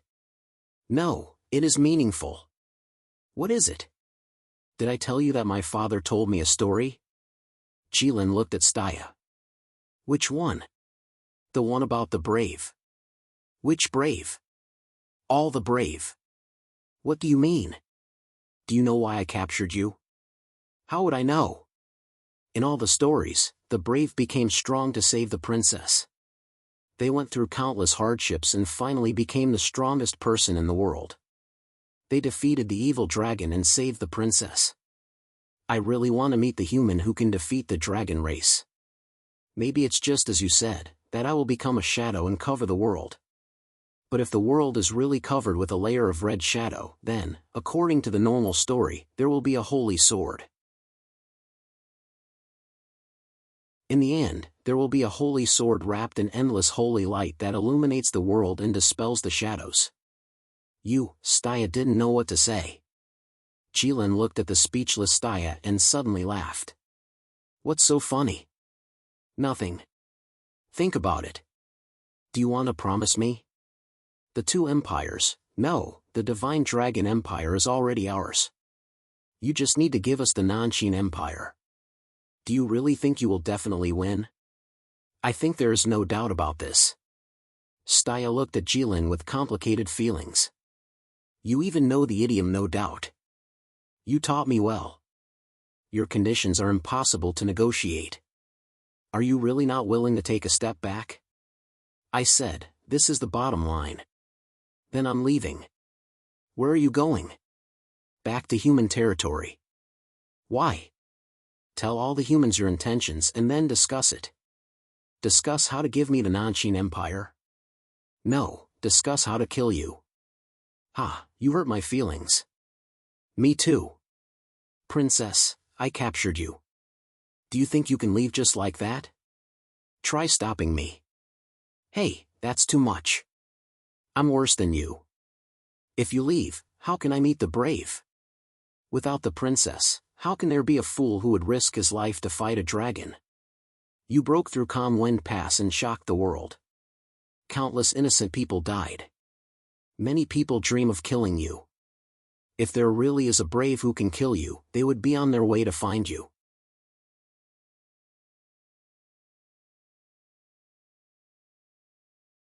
Chapter 271. Jilin looked at Staya and suddenly felt that what she said made sense. But the problem was, if he let her go just like that, wouldn't all his efforts be in vain? What are you thinking about? Staya asked. She was very familiar with Jilin. When she saw that Jilin's expression was not right, she knew that he was hesitating. Jilin looked at Staya and sighed helplessly. Once again, he felt that he had caught the wrong princess. Look at the princesses caught by other dragons. They were all as delicate as little white rabbits. A little scare was enough to make her wail loudly and sit on the ground, wailing. Just a few more words like "I'll eat you if you cry again" would make the princess cover her mouth and cry silently. That kind of princess was so delicate and pitiful that it could arouse the human race's desire to protect her. Look at the one he caught. Not only could she not be scared, she kept thinking of fighting with her life. Not only was she determined, she was also very brave. What kind of princess was this? The story of a hero saving a damsel in distress did sound beautiful and was very desirable. But there was a big premise. The hero had to be more powerful than this beauty. Then the hero would feel that he could save this beauty. Just like when Huang Rong was caught by Ouyang Feng, Guo Jing would chase her all over the country and swear to save Huang Rong, even if he did not have the confidence to defeat Ouyang Feng. This was called chivalrous and gentle. But if Yang Lianting knew that Invincible East was surrounded by 3,000 bandits, would he immediately take his sword and go to save Invincible East? No. He might think that Invincible East might be able to escape by himself. Jilin felt that this might be the reason why humans did not try to save Staya. They thought that Staya could escape by herself. Okay, you can go, Jilin said straightforwardly. Do you want me to send you off? No need, Staya said and turned to leave. No matter how you discuss, you can't kill me. Jilin looked at Staya's back and shouted, you should seriously consider my conditions. I can't, Staya answered without any hesitation. You will die, Jilin said slowly. People will die sooner or later. Isn't that what you said? Steve did not even turn his head. Jilin looked at Staya's receding figure and sighed helplessly. He shook his head. Do you know that dragons will never kill their own princesses? Because the brave one would eventually save the princess. The princess captured by the Megalosaurus would also obtain the happiness that humans yearn for. How wonderful! Unfortunately, you just don't follow the script. Once the princess walked out of the dragon's lair, whether she lived or died was none of the dragon's business. You said that I did these things because I couldn't stand humans. I didn't refute you because you were right. However, I wasn't completely lying when I said that it was for the sake of fairness and justice. Goodbye, Staya. In the upcoming war, don't seek death. Jilin looked in the direction where Staya disappeared and said in a low voice. Staya could not hear. Why are you only here now? In another world, Bane was standing in front of a stone wall and carefully observing it. Suddenly, he felt something strange behind him. He quickly turned around and saw Jilin standing behind him through a layer of ripples. Bane quickly called out. He had been standing there for a long time. He was a bit scared. Nothing, I just took care of some things. How's your research going? Jilin pretended to be nonchalant. Bane was stunned. He stared at Jilin and suddenly asked, what happened to Staya? How do you know it's about Staya? Jilin was also very surprised. You said it yourself. When did I say it? Since we met you, you've done a lot of things. Have I? Jilin frowned and thought for a while. Yes, although you've done a lot, you don't realize it at all. Because you don't care about anything in this world. Only Staya matters in your eyes. Bane said with certainty, tell me, what happened to Staya? Did she fight with you again? Let you beat her half to death? Nonsense. Jilin was anxious. When did I beat her half to death? That was the backlash from using God's descent and sacrifice. I didn't even touch her at that time. You've killed so many people, but how many did you really meet? After Bane finished speaking, he suddenly fell silent. He suddenly remembered that he had seen one with his own eyes. The girl who was killed by Jilin with his own hands. Since then, Bane changed his nature of loving every girl he saw. When he was young, Bane liked the girls in the village. When he went to the town, he also liked the beautiful girls on the street. He liked the mature female boss who sold fruits. He also liked the lively and polite receptionist from the Adventurers Guild. He liked the Knights of Light who appeared in front of him like the sun, like divine soldiers descending from the sky. He also liked the witches who were surrounded by darkness and had a dangerous and evil temperament. However, he also liked the witches who had beautiful faces and hot bodies. That was the nature of human males. What gentle, kind, lively, quiet. What kind of understanding and gentle as water? It was all bullshit. They only liked one kind of girl, the beautiful ones. In other words, as long as they were beautiful, they would like them. As for the so-called love, it seemed to only exist in the pen of poets and writers, in the notes of music, in the stories, and in the human imagination. It just didn't exist in reality. If that was the case, then love would be the most successful, greatest, and most beautiful lie in the history of human beings. Bane thought so he didn't feel ashamed of loving every girl he saw. Instead, he felt that it was a natural thing. So whenever he saw the girl who was as white as snow, he naturally liked her. But later, the white girl was lying in the snow, as if she was one with the snow. Red blood flowed out of her body, as if a red flower bloomed on the white ground. Bane suddenly understood that this was the so-called maturity. You had experienced a lot and been hurt. Naturally, they would feel pain. Naturally, they would become sensitive and cautious. You would start to be indifferent to others and keep a distance from others in the world.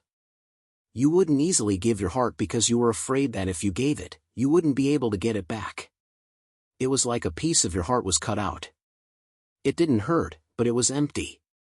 Occasionally, when you touched this empty space, just like Bane now, you would be in a trance for a moment.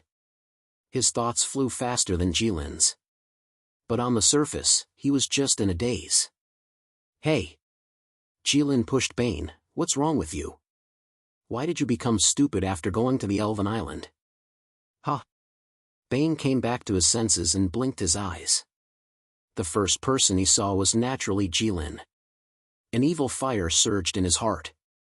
Nothing, you're the stupid one. Bane pushed Jilin's hand away in annoyance. Where were we? Oh right, what happened to Staya? She left. Left? Where did she go? She went home. Went home? You let her go just like that? Didn't you catch her? Even Bane felt that it didn't make sense. I couldn't stop her, Jilin said, looking at her. If I didn't let her go, she might do something else. Bane froze and looked at Jilin. After a long silence, he slowly said, Understood.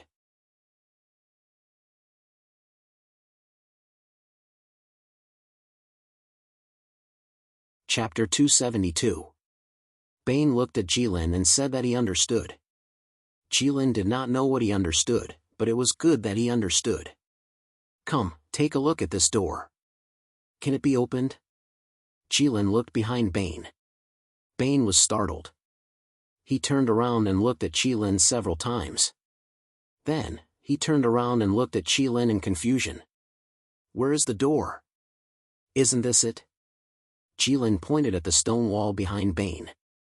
Big brother, according to the habits of us thieves, if you want to open the door, you must at least know where the lock is.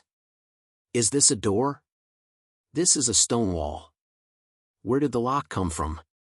It can't be opened. Jilin looked at Bane strangely. In his eyes, this was clearly a door. But this guy actually said that it was a wall. Jilin suddenly understood.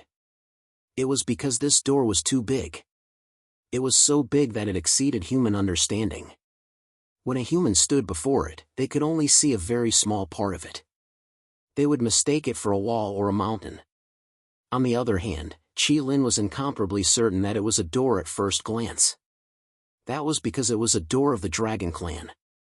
A door for the dragon to pass through. Qilin touched the blue scale. The scale suddenly lit up and a bright light shone. Bane could not help but squint his eyes and tilt his head. Countless slender rays of light suddenly appeared, slithering around like snakes. They covered the door in front of Qilin and the ground around him. It was like a dream. Qilin looked up and saw countless amounts of water floating above their heads.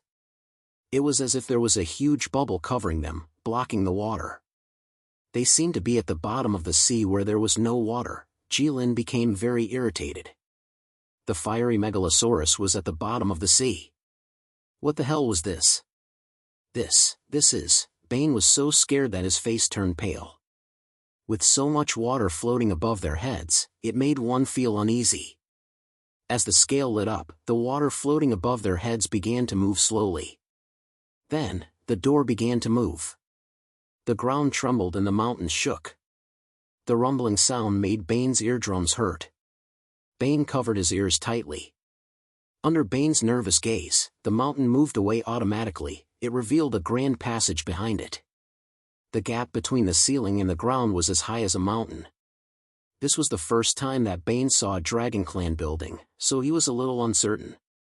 This is a Dragon Clan building? Bane looked at the passage, then turned his head and asked. Yes. Qilin nodded. Although he had never seen it with his own eyes, it was in the clan bloodline inheritance that was passed down. No wonder they say that the dragon race is lazy. Today, I've seen it for myself. Bane watched for a while and could not help but sigh.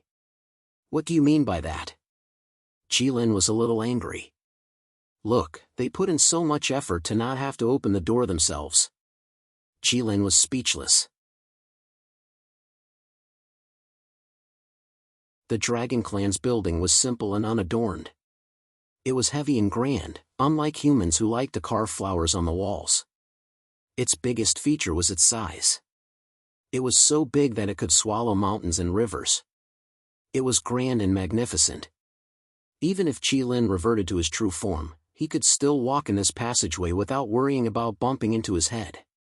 Or maybe he was worried that his head would accidentally destroy the building. They walked along the passage until they reached the end. The passage was not long for Qilin. There was nothing much to say about the process. It was very peaceful. At the end of the passage was a circular hall. There were only a few pillars supporting the dome in the hall. Other than that, there was nothing else. It was obvious that this was not a place for living. If it was for humans, there would be bedding, pillows, and beds. If it was for dragons, there would be a lot of gold and silver treasures. However, there was none of that here. This is empty. Bane looked around and blurted out. Once he was with Qilin and the others, he would speak without thinking.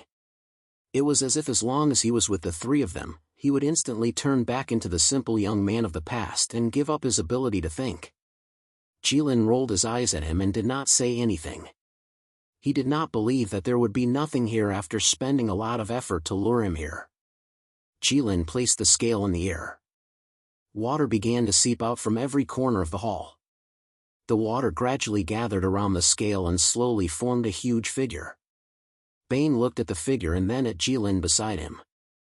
If it was not for the fact that the figure opposite him was not holding a human, Bane would probably think that there was a mirror in front of him.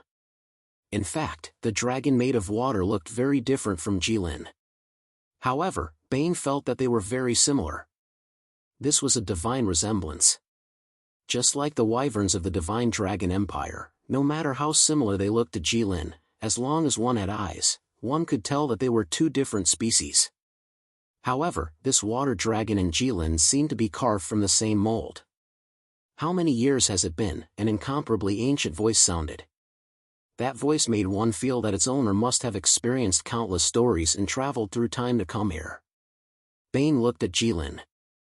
He knew that this was not Jilin's voice, but he still looked at Jilin because he and Jilin were the only living beings here. He saw that Jilin was staring blankly at the dragon made of water. Only then did he realize that it was really the water dragon that was talking. "You're finally here." The water dragon let out a sigh. "A descendant of the dragon race has come here in person and is holding the scale of the sea race's inheritance. Have you already exterminated the sea race?" Bane swallowed a mouthful of saliva as he felt goosebumps on his back. Not only could this water dragon speak, but it also had consciousness. Could it be that there really was a dragon like Jilin that was quietly living here? Bane complained in his heart, thinking that he really shouldn't have come this time. Just Jilin's red disaster alone had caused the 5 great empires of the human race to be exhausted and half-dead. This was actually nothing to Bane. The fate of the 5 great empires had nothing to do with a human traitor like him. However, the key was that the holy maiden Staya was truly half-dead. If another blue calamity were to appear, the human race might as well jump into the endless ocean en masse. Jilin looked at the huge water dragon in front of him and remained silent. His golden dragon eyes had never been so dim before. That feeling seemed to be mourning and sorrowful. This was the first time Bane had seen Jilin with such an expression. He was so shocked that he couldn't speak. He thought to himself, "So you can feel sorrowful too?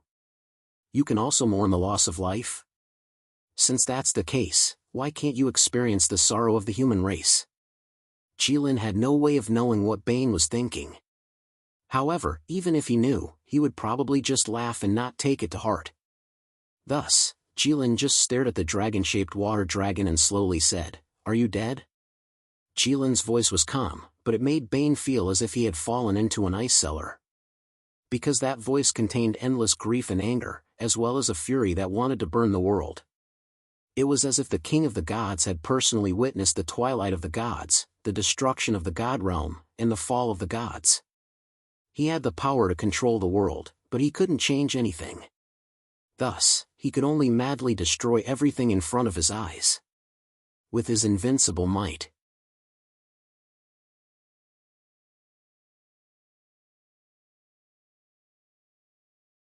Chapter 273. "Yes, I'm already dead," the huge water dragon said slowly. Jilin narrowed his eyes, and the golden light in his eyes became stronger. He was no longer sad, but very angry. The temperature in the space slowly rose. Bane shivered. He didn't want to imagine what Jilin would do next. He had heard Jilin talk about the rules of the Dragon Clan. Although Jilin said there were many, there were only 2 rules. The first rule was that the Dragon Clan forbade killing each other. The second rule was that if a dragon bled, he must pay with his life. The first rule was easy to understand, but the second rule was important. If a dragon was injured, he must pay with his life. No matter who was right or wrong, it was very unreasonable. But the Dragon Clan implemented this rule very well. When Jilin was in the Snowfire Plains, Sword Saint cut off one of his arms due to carelessness. Although it wasn't Jilin's real body, and his arm grew back in an instant, Jilin immediately went crazy and wanted to kill all the humans on the spot. If Aisha didn't help, it would have been a disaster.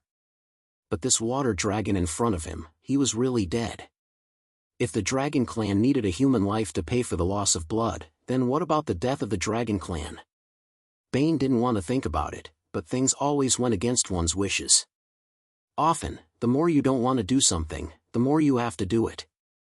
"Who is it? Who killed you?" Jilin asked, his voice like thunder. The hall trembled slightly. The dust and the cracks of the building had accumulated for countless years. At this moment, with a slight vibration, the dust slowly fell like snow. In an instant, it filled the entire hall. Bane looked at Jilin and thought, "See," he asked, "he wants revenge. This time, the entire continent will be ignited by Jilin's anger. The dragons don't even know that I'm dead?" The water dragon seemed a little surprised. "Ha, that's true. As the king of the water dragons, I'm willing to die in this world." It's only natural that they look down on me and don't want to understand me. Willing? Jilin's eyes narrowed. What do you mean? The water dragon didn't say anything. He just looked at Jilin. What's wrong? Jilin wondered. Why don't you know anything? The water dragon said. Jilin was instantly angry. He wanted to do something, but seeing that the other party was already dead and was also a senior of the dragon clan, he held himself back and did not do anything. Jilin, for the first time, it was clear how difficult it was to control himself. Why did you come here if you don't know anything? I don't know either. Jilin gritted his teeth. He didn't want to avenge the senior anymore. He had only followed the guidance of the scale to this place. He didn't expect that he would be looked down upon by others. Then how did you get this scale? The Sea Clan gave it to me. The Sea Clan gave it to you? The water dragon didn't seem to believe it. Are you sure you didn't kill the entire Sea Clan to get the scale? Why would I kill them? They didn't offend me. They were very polite to me and even gave me things. Jilin said. And aren't they all lives that you created? Even if they offended me, I couldn't kill them all because of you. The water dragon's head tilted obviously. Even Bane could feel that the way he looked at Jilin was very strange. That kind of look, if described in human language, would be the feeling of seeing the sun rise from the west. Are all dragons as strange as you? The water dragon was silent for a long time. Then he slowly said. Strange? Jilin was stunned. Ever since he was born in this world, besides his parents, he hadn't seen any other dragons. This one in front of him should be the first. So he didn't know what this strange standard was. How am I strange?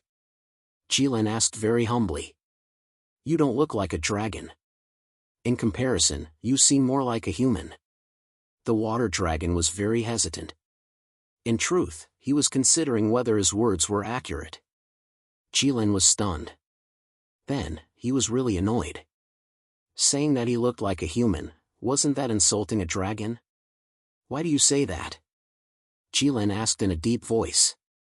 The water dragon still looked at Jilin as if he was looking at a freak.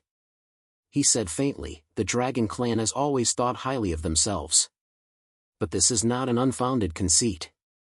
Putting aside our absolute power, our brains are countless times stronger than other races. Take humans for example. Human knowledge, habits, and culture are extremely low level in the eyes of the dragon clan. The dragon clan can easily learn everything about humans, but they don't care about it. But you are different.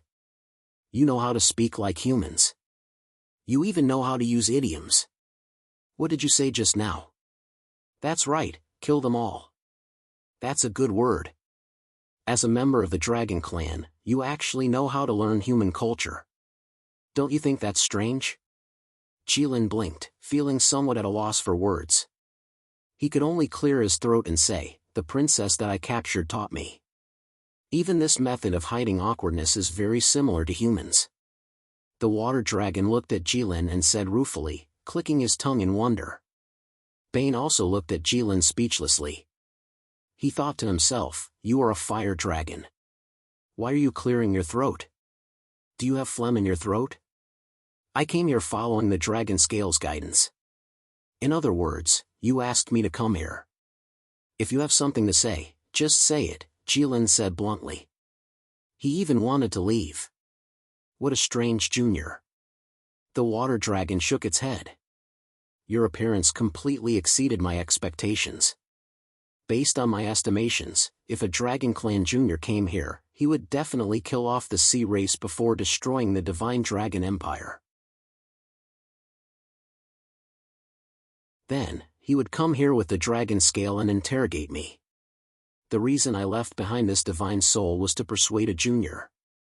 However, since you did not do any of that, I have nothing to say. Why? Jilin frowned. Why do you think that I would definitely kill off the sea race and destroy the Divine Dragon Empire? This is also the second reason why I find you strange. You know about the existence of the sea race, but you remain indifferent. the sea race and the divine dragon empire's flying dragons are my creations. To be honest, I am somewhat proud of them. The water dragon's voice suddenly turned gloomy. However, to the dragon race, that is a stain on my record, a common humiliation for the dragon race. The incomparably noble and pure dragon race personally created those filthy creatures and even allowed them to have a connection with the dragon race. I can imagine that this matter would incur the rage of the entire dragon race. Even the Black Dragon King would look askance at this and send a dragon to destroy everything I created in this world.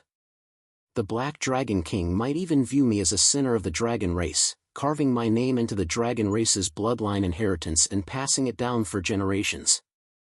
I would be spurned by the entire dragon race for eternity. Jilin lowered his huge head slightly. He thought to himself, "Senior, you are overthinking. The dragon race's bloodline inheritance does not mention this at all. No dragon even knows what you did. I just happened to be here. I did not come for you at all. You're tuning into the Mythic Realms YouTube channel. Don't forget to subscribe and join us on this journey to catch the most captivating stories."